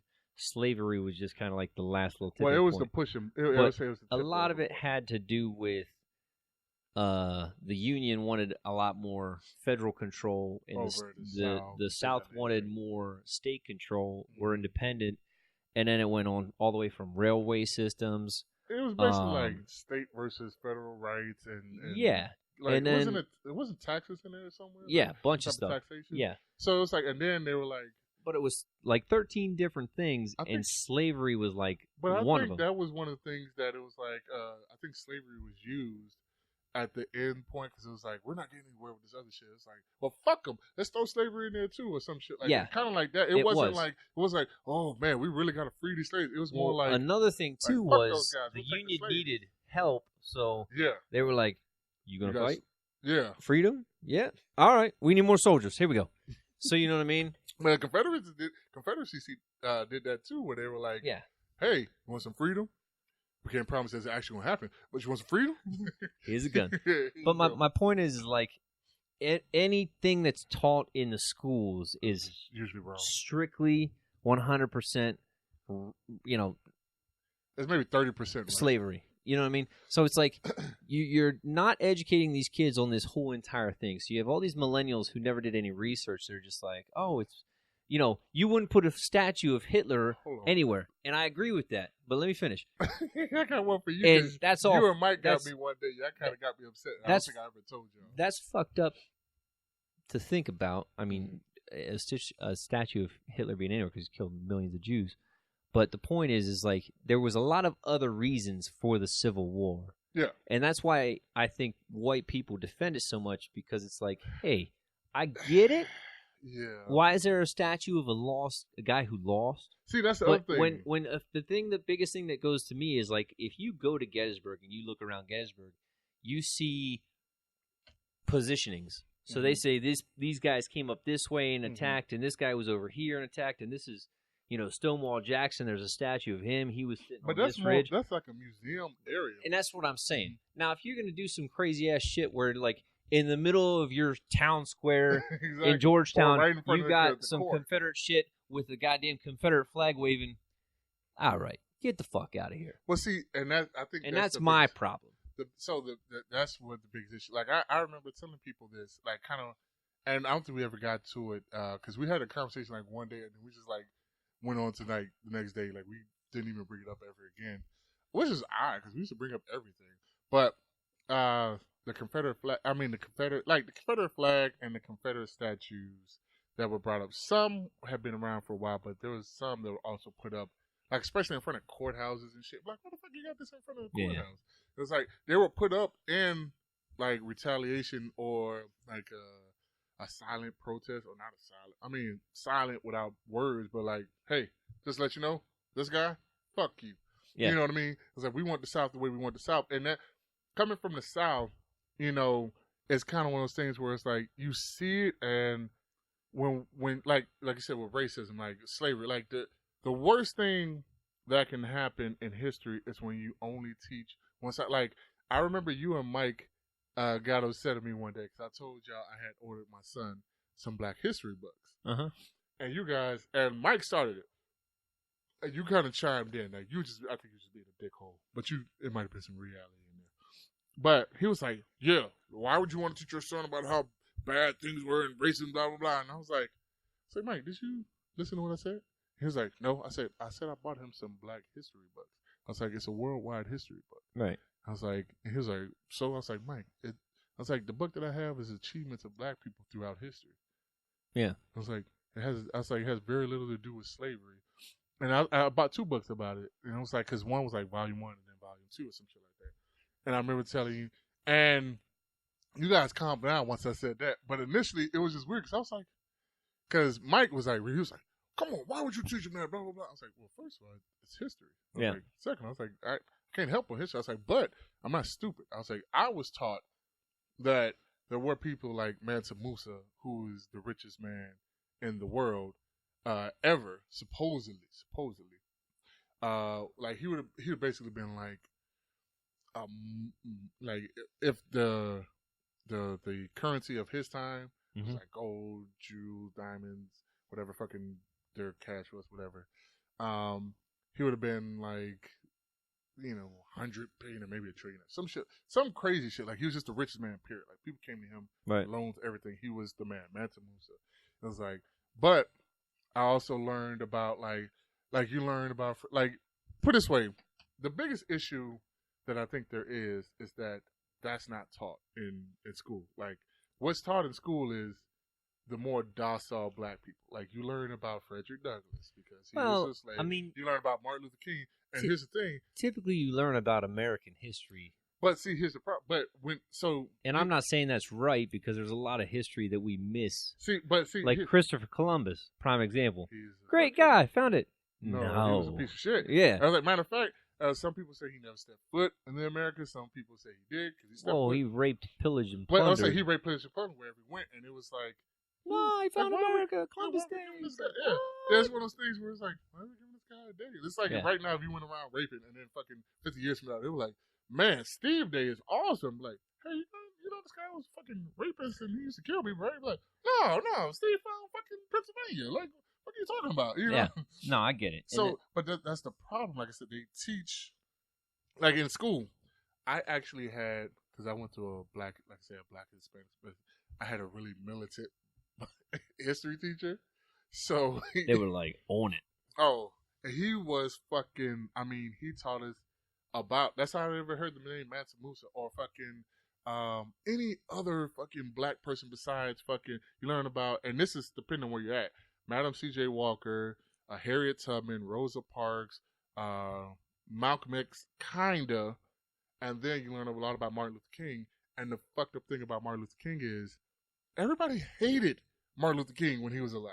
Like, all the people who were like, oh man, we should have a day of him. Those are the same people who fucking hated him when he was alive and wanted him dead. The government has apologized for fucking assassinating Martin Luther King. Like, that's the thing about it. Realistically, he was like a womanizer, blah, blah, blah, this, that, and the other. He was a terrible person. He was a terrible husband. He wasn't a terrible person. Yeah, I'll give you that. I was like, come on now. If we're going to go with terrible person because you got pussy on the side. I was like, he barely was at home, and he just fucking fell into some shit. The government threw pussy at him all the time. They literally threw fucking women at him, like, I had to get him off. And he's like, well, he fucked him, but he still went to the rally.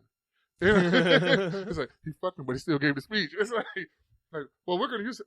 You know what's funny? They actually told his wife. They told his wife, like, hey, see what your husband's doing? And she said, this movement is bigger than my marriage. That's what Coretta Scott King told the people who came to tell him, the fucking FBI agents. You know what? Like, how do you feel about that, though? So, like, you see, for instance, let's just look at something that we've been through is like the Freddie Gray situation down in Baltimore. Hold on. You had a guy, Martin Luther King, who's like, don't fight back, just take it, you know what I mean? And I agree with that because of, I agree with it. I agree with it from the fact that, like, when you look back on it, you're like, oh, we were assholes. Yeah, because it's like dogs and shit and water hoses and ass whoopings. Right, and they're just standing there. But if you, I'm thinking like future-wise, you look back on Freddie Gray, and Freddie Gray was Baltimore. Yeah, Ferguson was Baltimore. Ferguson's not Baltimore. Is it Ferguson right there in Baltimore? No, you're right. It's not. What's that called? It's don't get me the line. I want to say Michigan. Ferguson is not. It's Baltimore. This is Baltimore City for Freddie Gray. You know what's funny? And I think I told you this. The judge for that case is a family friend. Yeah, you did tell me that. Yeah. But anyway, But he's a nonsense. He's the reason why the officer got up. Because he was like, he told the people, the prosecutor is the one who fights for the state, and then the people. So he basically told the people who were defending Freddie Gray, like, bring me evidence. And they were like, oh, well, here we go. He's like, listen, because I totally get it, emotional. I know there are fucking corrupt cops. I know there's, it's a fucked up situation. I know that the cops, they police harder, they police wrong, all these things that happen. He's like, unless you bring me facts, he's like, I can't do nothing with this. He's like, and you got to respect the hell out of that because, I mean, it's a black guy with an emotional decision. He got death threats. You know what I mean? And the whole time. They wanted blood. And he was like, he got death threats from black people. Something. Oh, I bet. Oh, yeah. But, my point is history books from now, 20 years moving forward, look back at, like, the Freddie Gray situation. They're going to be like, they're going to be showing black people throwing trash cans and rocks at cops and flaming bottles and all that shit. And it's going to look terrible versus there's not going to be a guilt trip. Like, when you look at the hard side of, like, the Black Panther Party and the things that they did, and, like, the bullshit that they did to frame them and assault them and basically murder a lot of them What do you mean, with the Black Panthers? FBI and stuff like See, that. yeah, I was gonna say They did a lot of fucked up shit. Like but my point the is open like carry rule in fucking California was taken away because of them, because they showed up at the courthouse with their guns out and wanted a meeting, and like literally months later, California's like, yeah, you can't carry on you know, federal land, blah blah, and all this, and open carry is gone all of a sudden, and then that's what kind of the fucking and it's one of the things we conservatives say. What about the repercussions of this? Like, oh, if we do take this gun law, they're coming from a good, like it's a trickle down thing. And well, they come for the AR-15. They're coming for them all. Yeah, exactly. So, which I don't know, but I will say, that was one of those things where it was like, oh, you guys know your laws. Fuck that, we're changing the laws up. And California, like everybody's like, oh, California's just as racist as the fucking South. Yeah. It's like, matter of fact, they had corrupt. Oh man, I mean, and we're talking about the 80s, 70s, 80s, and fucking 90s that you just had, like literally had Ku Klux Klan members in the fucking police department, running the police department. Matter of fact, it was a guy. If you ever look at it, fuck. Like, I remember you told me you watched it. That's why I like you, because you told me you watched the Black Panther documentary one time. Yeah, I've watched a couple. Yeah, but I think you said the guy or whoever did it leaned real heavily on, like, I guess more the liberal side or whatever. Which, if you're doing the Black Panther, it's probably gonna be more liberal, or at least fucking like Black Power. Black Power. It was very Black Power, and it made the FBI look like a piece of shit. But at the same time, they did a lot of dirty, like putting. Even then you had the CIA putting crack cocaine in the neighborhoods and Huey P. Newton. Goddamn, there's so many. Like, that's a real thing. You know what I mean? It's so funny because I remember telling people like Contra. Was it? Goddamn, with Oliver North, who is still fucking like a Fox News correspondent and shit, and still talks. It's like, we know this guy helped in bringing drugs to this country to help out the Nicaraguan. I can't even say it right. Nicaragua. But I'm saying the like rebels or whatever that didn't fucking work out. It just didn't work out. They wanted to throw some shit, didn't work out. But they allowed fucking like drugs and different things for like payment or whatever. I forgot what it was, and I might be off. So if anybody sees this, fuck you. But Contra, like I remember when they were doing Fast and Furious about Obama. Like, Fast and Furious, Joe Biden, Obama. I was like, you guys forgot about Contra where they like fucking let the cocaine epidemic and crack epidemic start? Like, the government allowed that shit in here? Like, I gotta piss again. God damn it, Steve. Got the bladder of a kid. I was talking about Contra. And I was just talking about, so that's one of the things, like, when, and it kind of draws into a different thing. Whenever I hear white people like, oh my God, you guys are just, fucking pulling shit out of your ass. You're over-exaggerating. It's like, no, there's a lot of truth in this shit. It's just, it's fucked up to hear. Like, put it this way. If it was switched and say black people enslaved white people and we drug you from Europe and Ireland and all these other different places and fucking enslaved you, it would be hard to fucking hear that my fucking...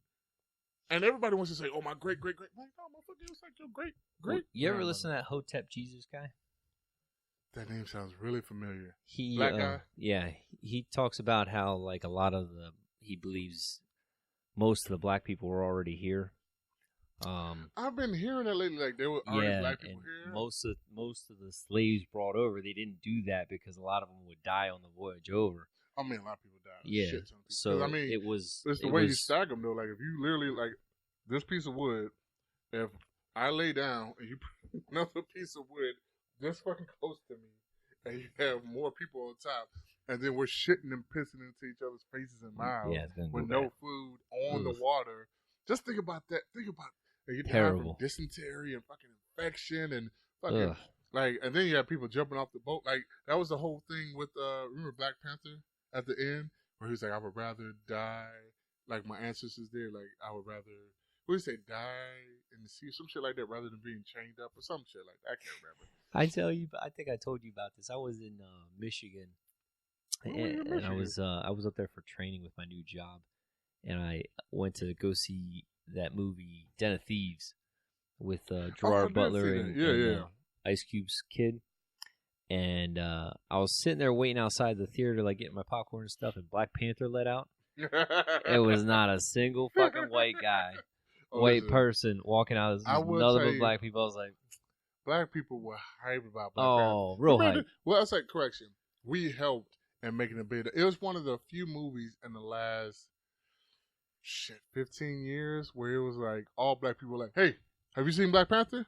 No. Fuck you mean no? Bitch, I'll buy you a ticket. You better go get your ass in Black. Like, I saw Black Panther twice within the same week. Once with my son and his friends for his birthday, and then again. I saw it 2 days. It was a good movie. And I was like, but the funny thing about it, Black Panther wasn't even the strongest character. It was the women. It was like the women who protected him and shit like that. Yeah. Like with the one bald chick who was from fucking Walking Dead. Kicked the most ass. I mean, he did some shit once he got his fucking new suit and everything, and he came through and kicked the ass again.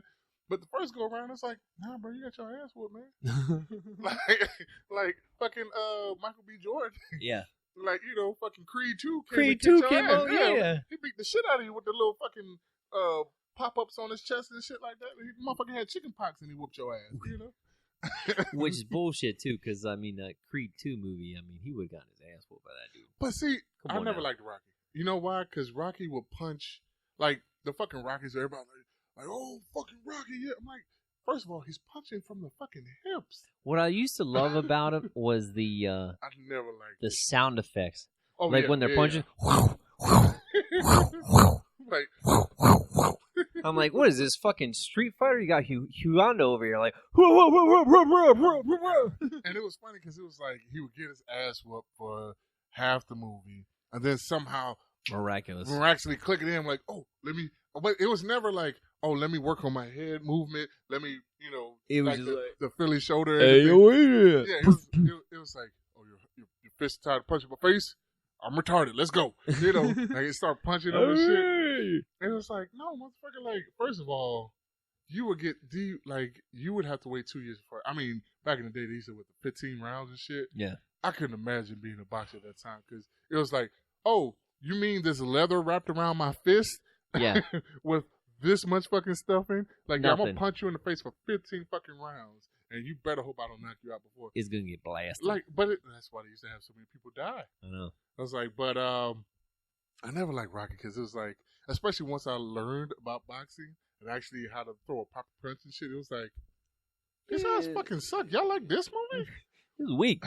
Like, it was a movie with my mom loves Rocky. Jake Gyllenhaal. Did you ever see that movie? Yeah, Southpaw.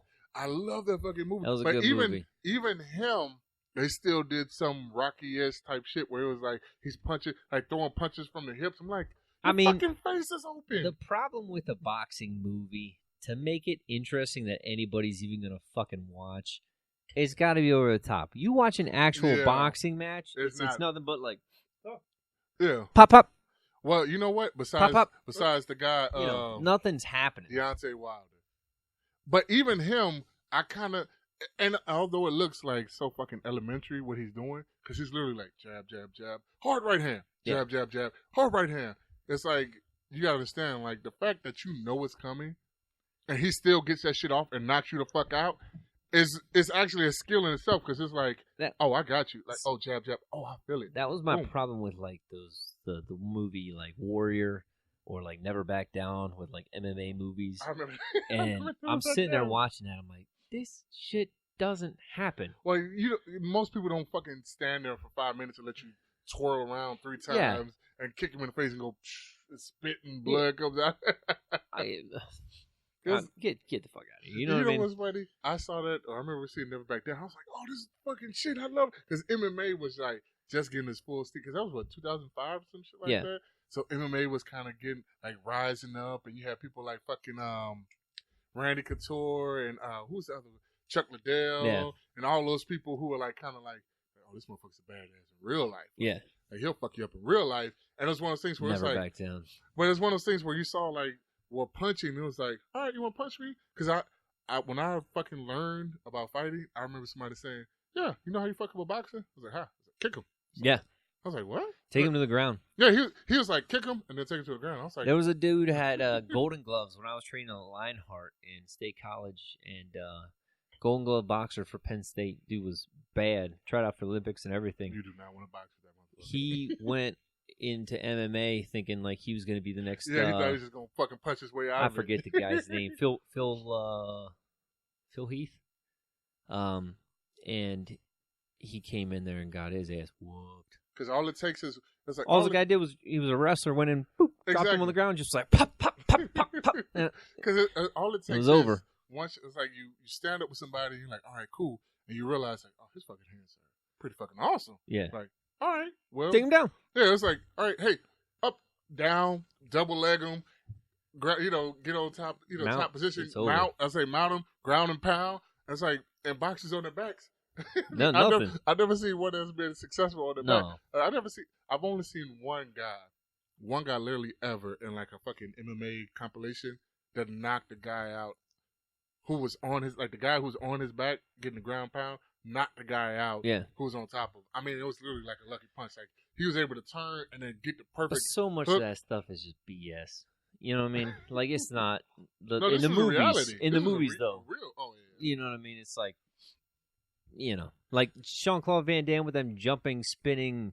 You know what's funny? I never wheels. understood that because my first like Muay Thai class, That's whatever, like a windmill kick, I think it's called. But I'm talking about like the fucking 360 one. Like I saw a guy, and this is recently. You may have saw it too, where the guy literally like he did like 2 fucking full rounds, and the guy who was scared of him. So he had already done like a fucking 360 kick on him or whatever, and so he was scared of it happening again. So he just and the guy just came. He spun around like a couple times, and then came down and punched him and knocked him out. And it was like, hey, stupid, move. Yeah. And that's my point, is when you know how to fight and you see a guy spin, the second you see a hip turn, back up. That's all you gotta do. Back up. Now this guy, because you just messed his range up. But then on top, this guy stood on the fucking cage, like just back against it, like, oh god, yeah, what's like coming? An idiot. And I'm like, I don't care what you say, I'll fucking drop to the ground if I know you're trying to throw a kick. Like, oh, didn't get me, bitch. Yeah, I used to do like a lot of like karate tournaments and like martial arts sparring tournaments, and it was just tapping. I also want to let you know I hate you son of a bitch. Oh, why? When I first met you and I was talking about the jiu-jitsu, like I was fresh off a jiu-jitsu tournament that I had won, yeah. and I went there, you were like, I mean, it is what it is. And then like I forgot about that. And then months later, you were like, I mean, I kind of do lose something. And then you fucking took out your shirt, you had a jiu-jitsu tattoo. I was like, you son of a bitch, you know everything about jiu-jitsu, you fucking lying. You're like, yeah, I just thought you a little bit. You're like, I thought you might have been an asshole or something. I was like, I don't have a fucking tap out shirt on. Well, it used to be like a brotherhood thing of like, you train? It's like, oh, but now it's like, yeah, I train. And it's like me and my buddies just getting drunk out in the backyard with boxing gloves, recording it, putting it on YouTube, and I'm like, I showed you the fucking medal. I was like, look, it was a legit medal and everything. You were like, you ever see that guy that was talking shit and he would go into like actual places and then like get a guy's attention and then knock him out real quick, and he'd be like, yeah, I'm 28-0. Oh, the fucking little white dude, yeah. Right? Did you see? He went like, up, pop, and then he went against Deontay Wilder. Fucked him up, and he kept running away. No, Deontay Wilder got him because he was talking about his kid. So he said, come on up to the gym. And mind you, I mean, that's a fucking, I don't care what anybody says, Deontay Wilder looks skinny as shit, but the amount of power this motherfucker, he went to his gym, and he was like, come on. And he kept knocking him down, and then he started fucking him up on the ground. They had to pull him off. He said, no, this motherfucker was talking shit. Come on. And he was like, and he ran up. I seen the YouTube video. Did you see the one where he fought the 60-year-old kid who fucked him up? Uh-uh. Like, there was a 16-year-old kid who had been in the MMA gym, and so he pulled that shit where he was like, all right, the guy's like, oh, we'll spar a little bit, little light sparring. And then he's like, and he'll come with that real hard hit, and the kid, and like he hit the kid, and the kid was like, oh, okay, motherfucker. I mean, it's a big kid. Like that guy's like 160, 170. This kid was like 240. But he knew kicks, he knew takedowns, he knew punches. He knew, like, at one point, he actually puts him in a chokehold, but they're supposed to have a boxing match because that's how you know shit got out of control. Because he's like, nah, fuck this. I want to hurt you more. Like, he won with the boxing match, but then he fucked him up even more when he got on the ground because the guy kept kneeling down. He's like, oh, fuck that. I'm going to get you back, bitch. Come on. Yeah, you talking that shit. There would be. I would knock that guy out so hard. I wish he would have came. It's one of those things where you're like, bitch, I wish you would have came to the gym I was at. There would be plenty of times training when a guy like it would start out light, and then he always go and then hard. he would see an opening and come in hard and clip you, and it would just be like it was like a button. Boop. Exactly. And you're like, and then it's like. That's all you hear is in your ear. You feel your chest, and you get the heat rising on you. It's like fucking adrenaline going through it. You're like, I'm gonna fuck you up. I'm gonna fucking kill you. And then you just like, pop, pop. Hey, you know what's funny? That was the thing. I used to punish the shit out of guys with my tie kicks, baby. I was gonna say, yeah, if they came in and I'm like, he just hit me right in the fucking chin and that hurt. That shit you hurt know, like don't hit to the face, man. Like it was like, or like if you tell got a bloody nose up, like, or you ain't walking tomorrow. Or you with the guy who you know goes hard, even when they're like, oh, we're just gonna do a little light sparring, work on what we like, whatever you were training on that day. Like, oh, we're doing a little light sparring, work on this. You know, like if it kicks or something, the guy comes in real hard at punching, you're like, so you just gonna ignore the fact that he said light sparring? Mm-hmm. This is light sparring? Mm-hmm. Like I saw you fucking load that shit up and hit me. Like it was, I'll never forget it. Before I learned how to throw a proper punch, it was this guy, and I love him to death to this day. I really do. But it's the one time I lost control because he was like 6'4", 6'5". He's lanky as shit, older guy, probably like in his mid-40s at the time when I met him. Because I went to the gym for like 5 years, and the problem was I didn't know he was the guy who went hard no matter what. Yeah. Like, but he like once I actually started learning how to fight, I realized it was all out of fear. Because once you like invaded his space or hit him with a good shot, he was just going to like fight or flight. And if he could get the best of you, it was fight. Yeah. So he got me one time. I'll never forget it. I'm like, everybody else, we're like, pop, pop, pop, pop, pop, pop, pop. And it's like, even if you catch somebody, it's like, oh, okay, you got me. Yeah. I didn't put my hands up. Oh, I need to cover my back. You know what I'm saying? Like that type of shit. You can learn. This motherfucker came across and turned my head to my shoulder. It was one of those, what the fuck? Yeah. And I instantly, and I was like, no, Michael, calm down. And I did it, and he fucking turned me to the other way. I was like, I'm gonna fucking kill him. And I'm throwing overhands. I didn't even know how to throw overhand. I'm throwing hard. Haymakers. Missing. Left and right. Woo, woo, woo. Tired myself out. He jabbed me. He just kept right here. Pop, pop, pop. And I was like, you motherfucker. Like, if I would have been talking, I would be like, I'm fucking kill you because I'm throwing, and the people on the sideline are talking shit. Like, hey, you should try blocking. You know, you should try moving your head. You're just like, exactly. The whole time, I'm like, you motherfucker, I'm gonna kill you. And then afterwards, I was like, oh shit, oh that's what feels like to lose control, huh? Because I mean, I didn't land one punch. I threw like 100 fucking punches. Bet your face hurt like a mother the next day. It wasn't even that, because once he saw that I was like trying to go for blood, he just kept jabbing. He was just taunting you. Jabbing. And it was like, and it literally took like a whole another year before I could get the best of it. And that's what pissed me off. It was like every time I learned something new, okay, I learned how to throw the proper hook. Oh, I'm gonna get his ass. But I didn't know range. So I would step in like, oh, perfect. I'm gonna get it. Boop. Son of a bitch. Guys with good hands. No, he didn't have good hands. Really? He was, I mean, literally he might have been 6'5", 6'6", and just long, lanky arms. And he knew how to jab. He didn't know how, like, if you told him to throw a hook, it was wild. You told him to throw an uppercut, it was wild. You told him to, like, to block or any defensive thing, it was horrible. And I didn't realize until I got 2 years in. That's how long it took for me to start getting the best of him 2 years in, because his jab was immaculate. And they were like, yeah, if you want to work on, like, getting jabbed, he's the guy. Because he's going to do it too hard, and it's all he's got. And I would go in there, and it was like, okay. And it's because I would fight somebody who had the same reach or was shorter, and I was like, oh, I'm getting fucking best. Yeah, oh, pop, pop, pop. All right, cool. And then I get him, and it was like, jab, jab, jab, jab, jab, jab. And I'm like, why do I keep eating this? I was like, oh, because my head is fucking here, and I'm coming in every time. So then I would start hitting his body. Like, just fucking, I would do, like, I'll never forget the one time I slipped a punch, went to the side. I didn't even care where the hook was coming. I hit the hook, like, in his chest. So it brought his hands up, and then I literally just left straight to the fucking ribs. And I remember hearing that, and I was like, got your ass. So the best thing, though, is if you got a guy who's a repeater, and especially if it's a guy that does nothing but jab. Oh my god! I mean, you just time it, and when you see the next one coming, but you just 2 years. Just give a little sparry, and pop, you know what I mean? It took me fucking 2 years to start getting the best of them, like Ah. literally. And that's the problem. It was like because it was like we would do boxing class. It was boxing twice a week, right? And I would always be there. And I'm like, oh, I'm gonna get him this time. Oh, I learned the overhand right. Oh, I learned the uppercut. Oh, I learned the proper hook. Oh, I learned how to jab too. And the only time I ever didn't get like jabbed out of this world was when I learned how to jab too.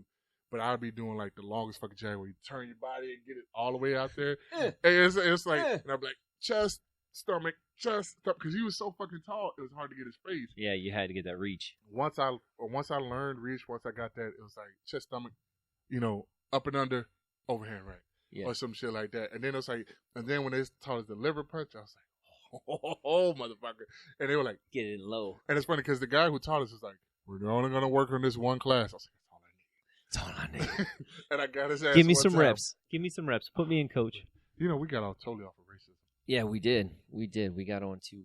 That's because you fucking stopped treating me like a little bitch when it came to goddamn MMA. And I'm not saying I'm an MMA champ. I would get my ass kicked in an MMA fight right now. Especially because I haven't trained in like a year. So I feel so bad about it. When's the last time you stopped training a long time ago, right? Yeah, I stopped training when I was in state college. I came back one more time. I was actually just at a gym.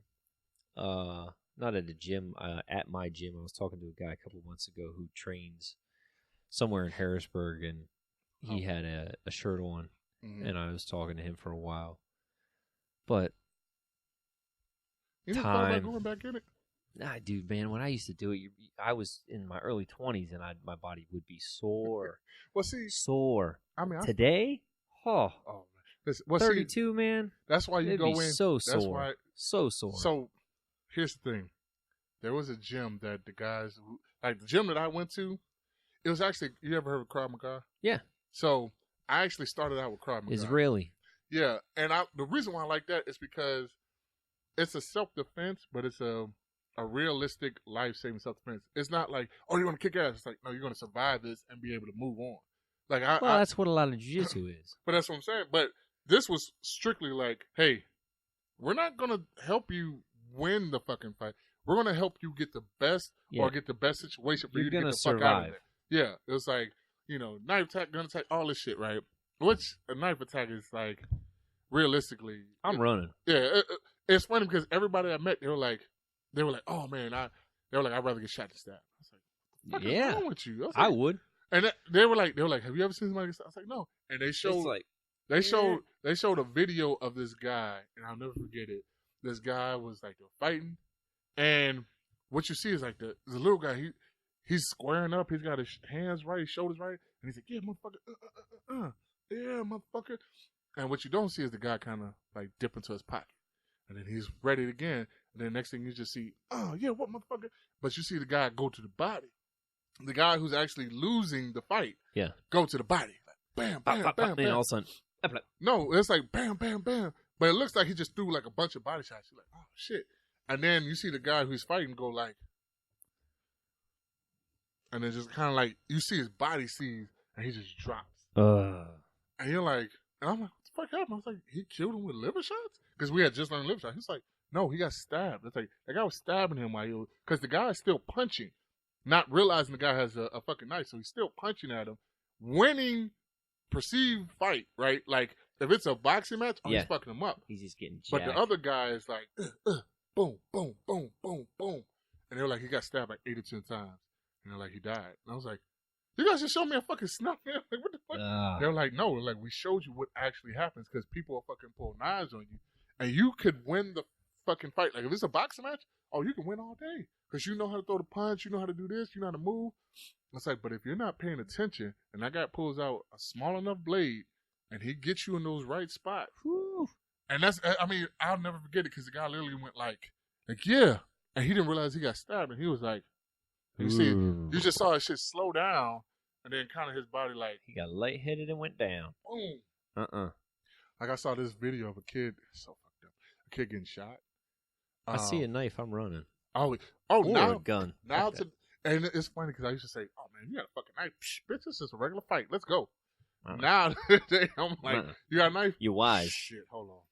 Here's my keys. Here's my wallet. You know, and it's one of the What things. you got? Yeah, I don't know. But I'm saying that to see how the human body reacts, like I'm telling you, there's a video of a kid. He had like a fucking Mac 10, like, and he's like, he's talking shit to this other kid. He has the gun out, but he's not using it. So he's like, motherfucker, he's gonna grab him, motherfucker, blah blah. What it's supposed to be an argument or something. So he pulled out the Mac 10, and this is where my father always told me, if you're ever going to pull out a gun, you better use it. Yeah, because you never know what the other person has. And they might definitely use it. So he pulls out the gun. And he's talking shit, and the kid's like, "Look, man, I'm sorry, man, whatever, right?" He's got a backpack on, and they look young, like teenagers.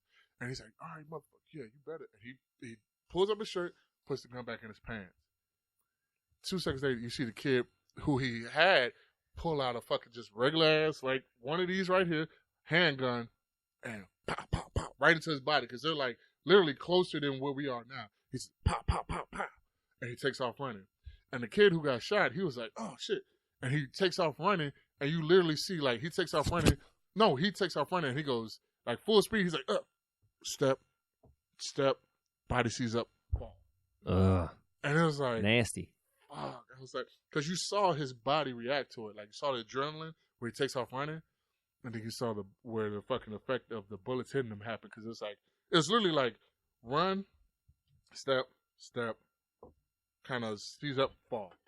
And that's that, dude. No way. I ain't getting stabbed over nothing. You know what my wife was like? Because I did this for like 5-6 Shot, years. stabbed. My wife was like, "So okay, so what would you do if this happened?" I was like, "Give him a shit."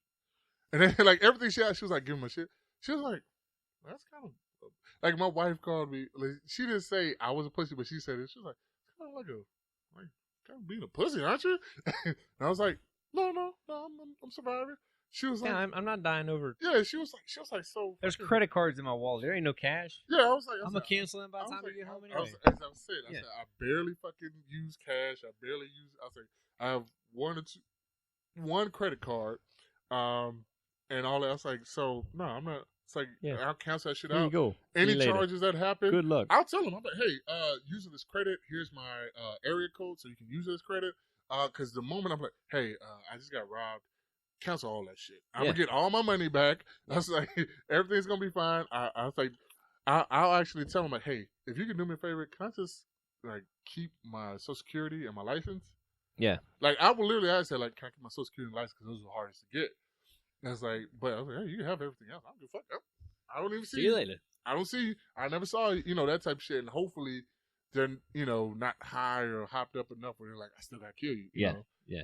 Because it's one of those things where it's like, man, fuck it, I'm not trying to die. You have no idea what's going to happen. Like right here, like, here you go, Steve. If you turn this gun on me right now and you were serious and it was loaded, like, well, Steve, you can have my little shitty car there. I'm going to say it's, like, do me a favor, total it out. All right. I got full coverage on it. So total it out. Buff that motherfucker and hit a tree. Well, I was like, no, make sure you bend the frame, please. Yeah. Bend the frame. So we got to go shoot some guns if we're going to shoot some guns. Yeah, we do. It's 3:10. I gotta leave home at 5:15, so that gives us 2 hours. Oh, that's perfect time. Yeah, so I figure let's get back on one more racist topic. One more racist topic before we roll this out. I forgot exactly what we were talking about. So my one thing that I tell people: Black Santa Claus. No such thing, unfortunately. But the white person who did it. How do you feel about that being black? I mean, I get it. There's not going to be a white Santa Claus coming to the hood. She had a black Santa Claus.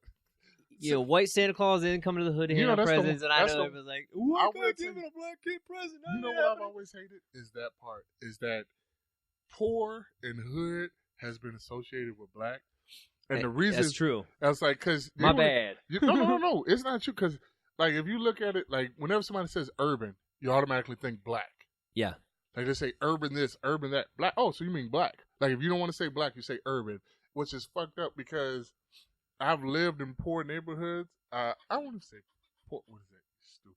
I was like, poor neighborhoods. Oh, yeah, we're not playing nothing right now. And I've been around blacks. I've been around. I'll never forget when I realized white people were poor. Right.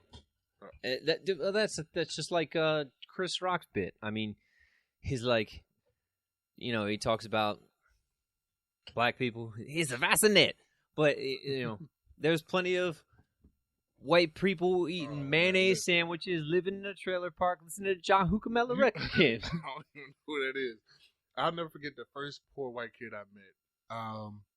This was fucked up. His dad was gay. You cramping up again? No, my ass just hurts from the seats. I have no cushion, baby. I'm black. I'm black. I got big booties. Actually, I don't have no ass now. I used to have a nice one. That's what my wife told me.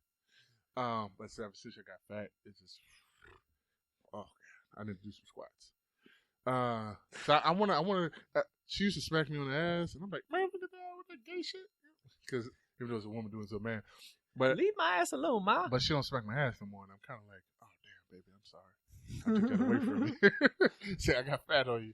But see, I tell people all the time, that's why I love her. There's been 2 times in my life where I've gotten big. Like, I've gotten big this year because I've literally, like, I've done so much work. Like, I mean, you do a lot of that driving. But I'm saying, 6-7 days a week, day and night type shit. Yeah, like when I first came on, like 6-7 months in, oh my God, it was horrible. Like, because I pick up from a pharmacy which was run horribly, and then the other guy who had it, he was running it horribly because he was about to quit, so he didn't give a fuck. And then the workers were doing whatever the fuck they wanted. So I kind of came in. I'm not gonna say I straightened up, but I definitely helped lead into the right direction where we're at now. But at the same time, it was one of those situations where it's like you still have to do a bunch of fucking work. Like, you gotta get up. Like, it's nothing that can really be done over the phone. Like, all right, this has to get there. Fuck, I gotta go there. What? We did miss one thing. Did you read up on Colin Kaepernick with the Betsy Ross flag? Oh, the Betsy Ross flag. So this little part I have been hitting all day. I know. Every time I raise my hand. So you use your hands a lot of time. Yeah. So the Betsy Ross thing. So here's the thing. I think people overreacted. I think what happened was people being black people, or people being white people, or people black, being in general. Black, white, Hispanic. Yeah. I mean, obviously, it's gonna always be more white people because it's a predominantly white country. But so the Betsy Ross thing, from what I understand, was he basically put his 2 cents in. He didn't say, "Hey, you shouldn't put those shoes out." He's like, "Hey guys, this flag right now is being used by like fucking neo-Nazi skinheads, the Proud Boys, all that type of shit. Like, it's been used by people who are doing the wrong thing. Now, obviously, so what they should have did was never said anything. Right. Like, if they would have never said anything, and he would have given that like, hey, just letting you know, because you might get some backlash about this. How about just using the flag? Like, right. Just put the flag on. Like, it's like, and that was the funny thing about it, because it was like, if nobody from Nike ever said any fucking thing, it wouldn't even be in a situation. It was like they were looking to get that reaction so that they could maybe sell that shoe. Like, maybe it was backlash from somebody. Well, I heard they pulled the shoe. But that's what I'm saying. But they pulled the shoe, and then I think they put out something similar, something comparable to it. It kind of seemed like a publicity stunt with saying. Nike. You know that's what I mean? saying. But just I think to get Nike pulled people it on talking him. about it. Exactly. You know what I mean? Because they remember when he first came on. I mean, when they first came on, the funniest shit in the world to me was when he first came on. Or not, he was already with them. Like, everybody forgets he was with them already. It wasn't like he was new. They just were like, oh, you're hot now. Let's use you. Yeah. And all the people who were like, fucking Nike, I thought you were with the military. I thought you were with police, and cutting and burning shoes. Like, hey, dickhead, you bought those shoes already. You know what I'm saying? It's like, right, if you had merchandise that said Steve whatever. They were made in a sweatshop in Vietnam anyway. Exactly. Like, but on top of that, it was like, if you had fucking shirts that said Steve, build the wall, Trump is great, blah, blah, blah, and I had the shirts. They already got your money. I was like, if you're burning shoes that you own, that means you went to a store, you bought them, you've already helped Nike, make sales, you've already helped them, whatever. It was like, dickhead, you're just fucking yourself over. Now you just gotta buy more shoes. Listen, right now, if I had merchandise and you were like, I'm gonna buy a fucking 100 shirts, I'm gonna burn them in the middle of the street. Like, okay. Can you get at least 10 of your friends to do that? Because that's 1,000 sales right there. I need that. Like, fuck yeah, do that shit again and again. So that Betsy Ross flag thing, like I said, I think that was really an inside thing where it was like, maybe he did. He might not even say anything. Yeah. Or he might have said it to one person, like, hey, man, you guys should watch out for that shit. I don't know the insides and outs. That's what I'm saying. The article I read kind of made it seem like he was like, Yeah, don't put that out because of this. 4th of July is not the Black People Liberated Day. Blah blah blah blah blah. And that's what we talk about Juneteenth. Yeah, Juneteenth. Yeah, I get Juneteenth, okay, but you know what I mean. At some point in time, if you want racism to disappear, you have to try to forget about it. Well, in a sense, you know what I mean. Like for instance, like your kids, and you're like, just so you know, 4th of July. Well, what I mean? But you're like Juneteenth. My son knew only a black president for the first 8 years of his life. Right. The first 8 years of life, there's no way. Exactly. Like the first thing he came into, that's all he knows. Yeah. But my point is if you truly want to forget about it, you have to cut it out. And I don't want to say forget about it. Forget about it's not the right word. Yeah, I would say. I want to say get rid of it. You know what I mean? Because if you keep bringing it up, the only problem with what you're saying, right? It's not necessarily like, because you got a lot of black people who like been in the military. Like I have an uncle, he'll fucking tell you all day long. Like, he'll military ain't nothing wrong. Oh man, you should support this. And we fight for the country because he actually fought. Like he was in the 80s, so he's fucking Desert Storm, Bosnia, shit like that. Like he did some shit he won't tell us about. Right. Like he'll tell us all about the Desert Storm because he didn't do shit. Right. Like barely anybody did shit there. It's like he'll tell us 14-day war. Yeah, he'll tell us all about that. It's hot. We couldn't, we had to sleep in these places, blah blah. And he wasn't one of. I don't know if that Three Kings shit was ever real, where they stole gold. But the other places like Bosnia and some other places that he went to, he won't say a word. He's like, yeah, I went there. That type of shit. But which what? That Bosnian stuff is all jacked up. But I mean, the Venezuela thing that's going on right now is just crazy. Cramping up. But I was saying all that because I was saying I know black people who are like for the military who against it. Like my dad's favorite quote is, what the fuck you want to join the white man's army for? I'm not for and I'm not against because I mean you need it, but at the same time, what is it? It's a bunch of poor kids, whether black or white. See, that's what I was saying. The unified military is poor kids. Before I met you, I worked for a place called Leidos, or some shit like that. And we were on contract for about a year, and we were supposed to, when they were trying to do the VA, they had so much paperwork that was backlogged. Yeah. Like all that shit. We were one of the fucking people. We helped out with the Army National Guard, and then we also helped out with somebody, another branch. And it was crazy because I remember seeing all these papers from like 08, 09, shit like that. And this is 2014, 2015. And I remember seeing papers. I was like, oh, is this when they joined? I'm like, oh, no, this is when they put the paperwork in. Oof. I said, what? And I mean, literally like 2009, 2010, 2011. I'm like, you realize what year it is, right? And it was all this paperwork that's just backlogged. And I'm looking, I'm going through. And at first I wasn't reading or paying attention, but I remember paying attention. I was like, hold on. It's like, you got all these like super conservative white people trying to blame liberals or whatever. It's like, this is a fucking government thing. Like, this is federal. Like, they're fucking you over. Like, fuck black, white. I was like, and this is one of those things where you realize the longer you keep people worrying about race, they don't pay attention. Like, it's supposedly a quote where it's like, as long as you keep the poorest white man thinking he's better than like the richest black man, or like better than the fucking most qualified black man, whatever it is, like the richest black man, as long as you keep him thinking that he's better than the best black man, you can pick his pockets every day. Like you can do it. And it's funny because Trump did that same thing. I truly think a lot of racism stems around the government and what they want us to focus on. It's like, because you have a combined.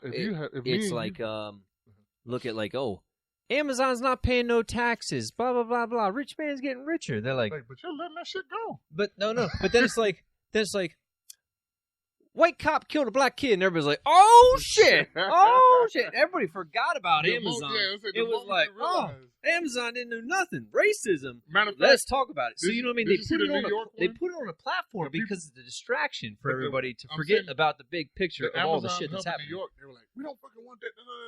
And they twisted it and made it look like, wait, we're about to bring a bunch of jobs in your city. Like, what are you talking about? You could fuck it up for everybody. Because there's a bunch of New York people like, no, we don't need you here, Because it's like, And then realistically, Well, they're it's like, shit jobs. They don't pay the greatest. I mean, they don't pay, but it's they time you for how long you go to the fucking bathroom.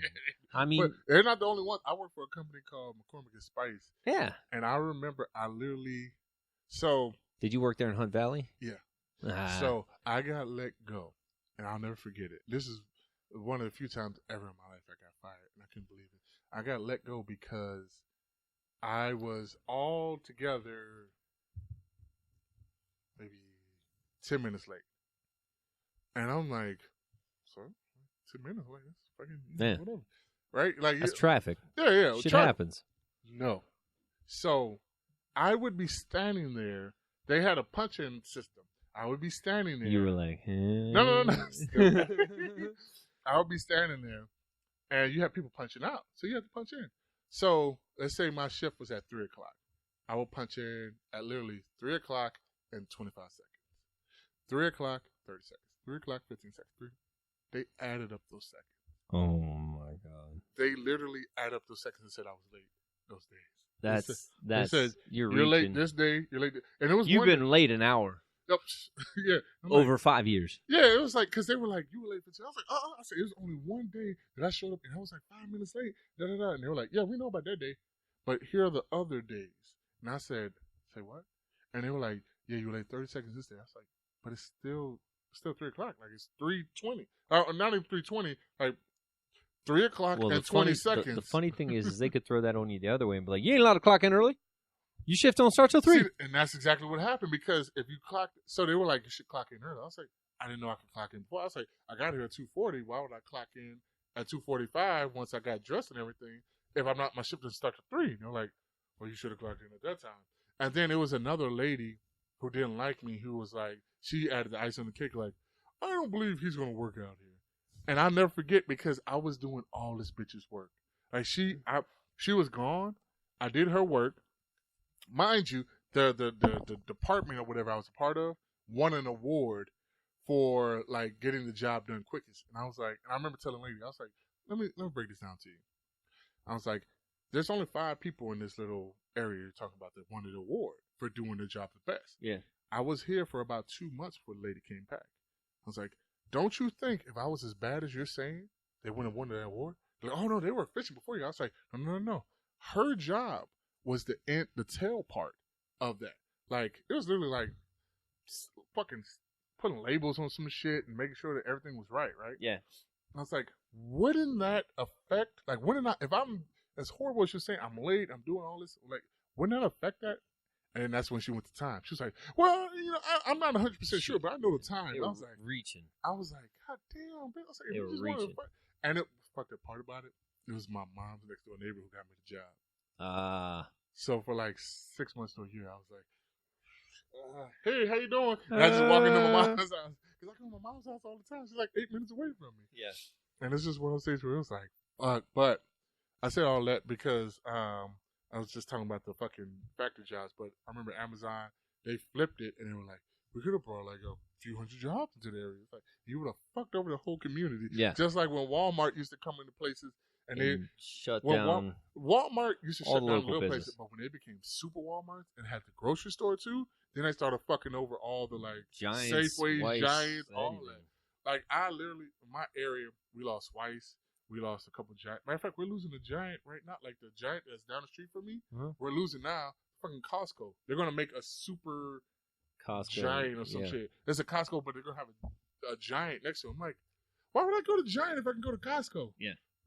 Buy in bulk and cheaper shit. Exactly. It's like, it's buying in bulk and cheaper shit. Goddamn, my ass hurts.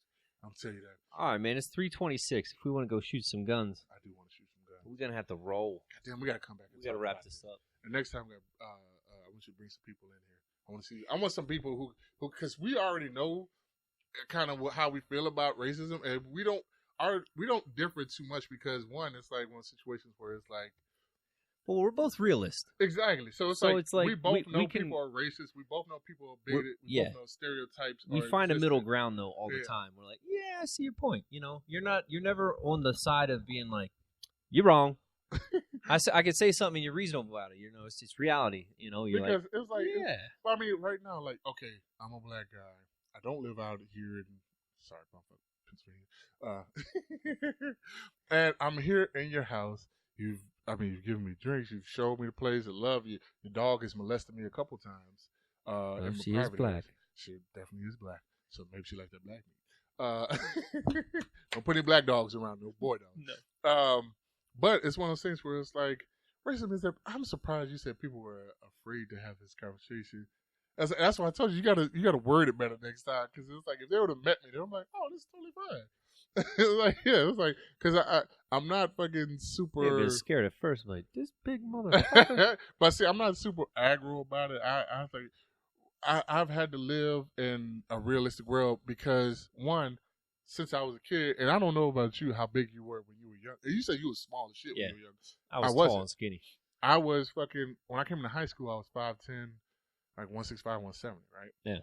Then by my sophomore year, middle sophomore year, I was the height I am, which is like 6'1", 6'2", 240. Yeah. Then by my junior year, I was 270. And mind you, this is times where I'm not fat. Like right now I'm fat, but I'm not fat. So it's just a bunch of muscle on this large adult man child. Yeah. And I was like 270, 280 for like from fucking 16 to 17 because I graduated in 17.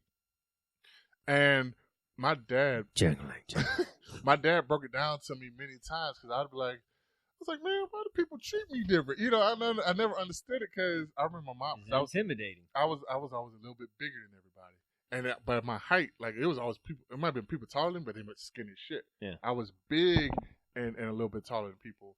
And I remember my mom told me that people thought I was special when I was like 9 or 10 years old because they thought I was 13, 14 years old. Yeah. But I'm acting as a 9 or 10-year-old, so I might have been skipping somewhere. I might have been playing with toys.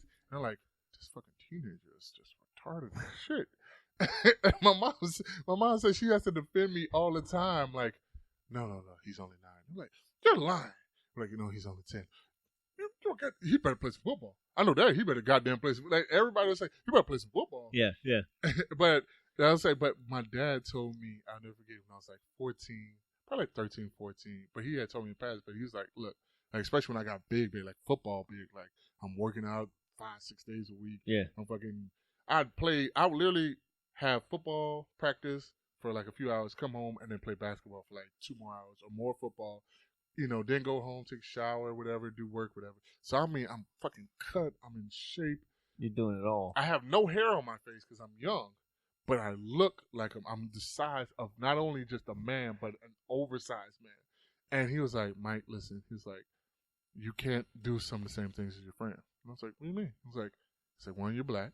I was like, yeah, that's clear. That's a gift. I was like, I see that every morning on wake up. He was like, but, and this is one of the things, like, even though my dad can sometimes be racist, he was like, in this world, you're not going to look the same. I'm like, what do you mean? He was like, well, he said, you're not just black, you're big and black.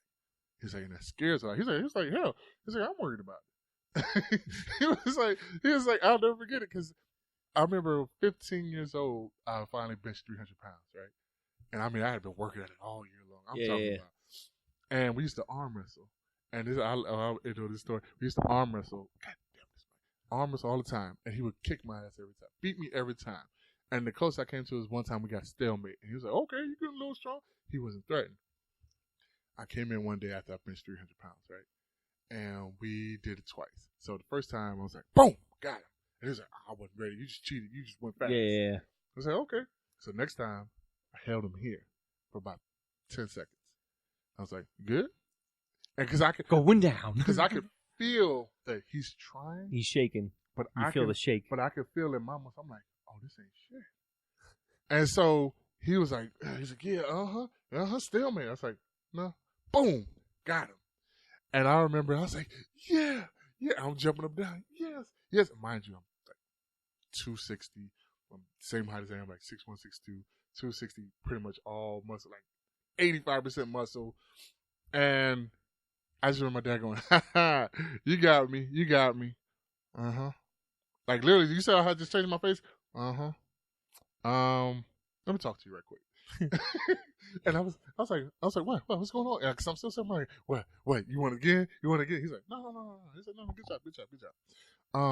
Let me tell you something. If you ever raise your hand to me, I'll punch you in the throat. He's like, I'll poke you in the eye. I'll stab you. He was like, I'll hit you in the head with a base. He's like, I'll kick you in the balls. I'll grab your balls. I'll punch your balls. Like, he just went on this whole rant of all these things he would do to me if I decided to fight him. Yeah. Mind you, I finally won.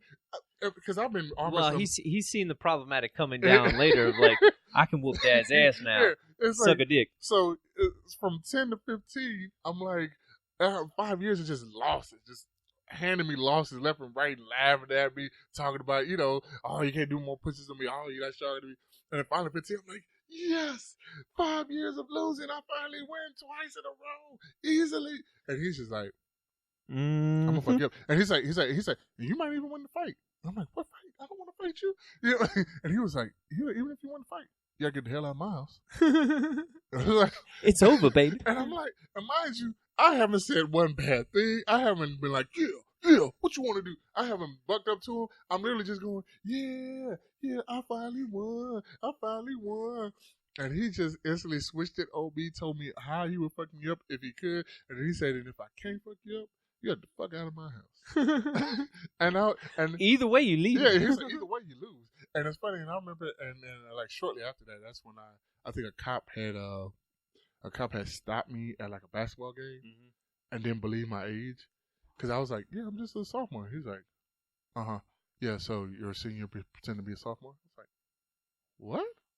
He's like, you're a senior pretending to be a sophomore. He's like, sir, you're 25. Can I see your license register? He asked me, he was like, do you go to school? I'm like, yeah, I've seen you like multiple times. Like, why are you talking to me like this? I'm like, we have locked eyes multiple times. He's like, I don't believe you. And it was just one of those situations where my dad said, you don't look like a child. He was like, you're big. He said, you're black. And in this country, unfortunately, that's threatening. I'm like, and mind you, I'm going to school with all white kids. I'm like, that's not that bad. And I started talking to white kids. They're like, man, you kind of fucking big, man. I'm like, yeah. Like, they would all say, man, you're fucking strong and big. I'm like, whoo, I would hate to be this. I would hate to be on the opposite end of you. There was a big black guy that went to our school. It was two black kids. One was big, and he played football for a little while. But, man, that kid could roll a blunt to save the day, man. He would be he said he could roll a blunt. Driving with one hand and be like, in the mouth and everything. And you're like, man, that's nasty. But it looks good. All right.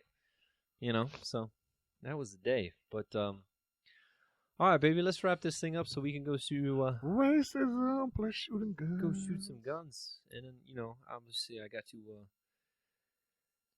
We kind of went off topic, but I like it.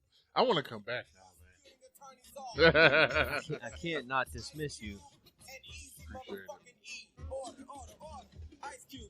I think all the cameras died. That is hilarious. Have we been talking that long? Yeah, we were. He's coming straight from the underground. Oh, man. What? That sucks. What? I don't know how much we lost. Oh, I was running my mouth too. Do you at least have the audio? Yeah, I got the audio. Okay, then we're good. As long as you got the audio, you be like, yep, we were out of 10.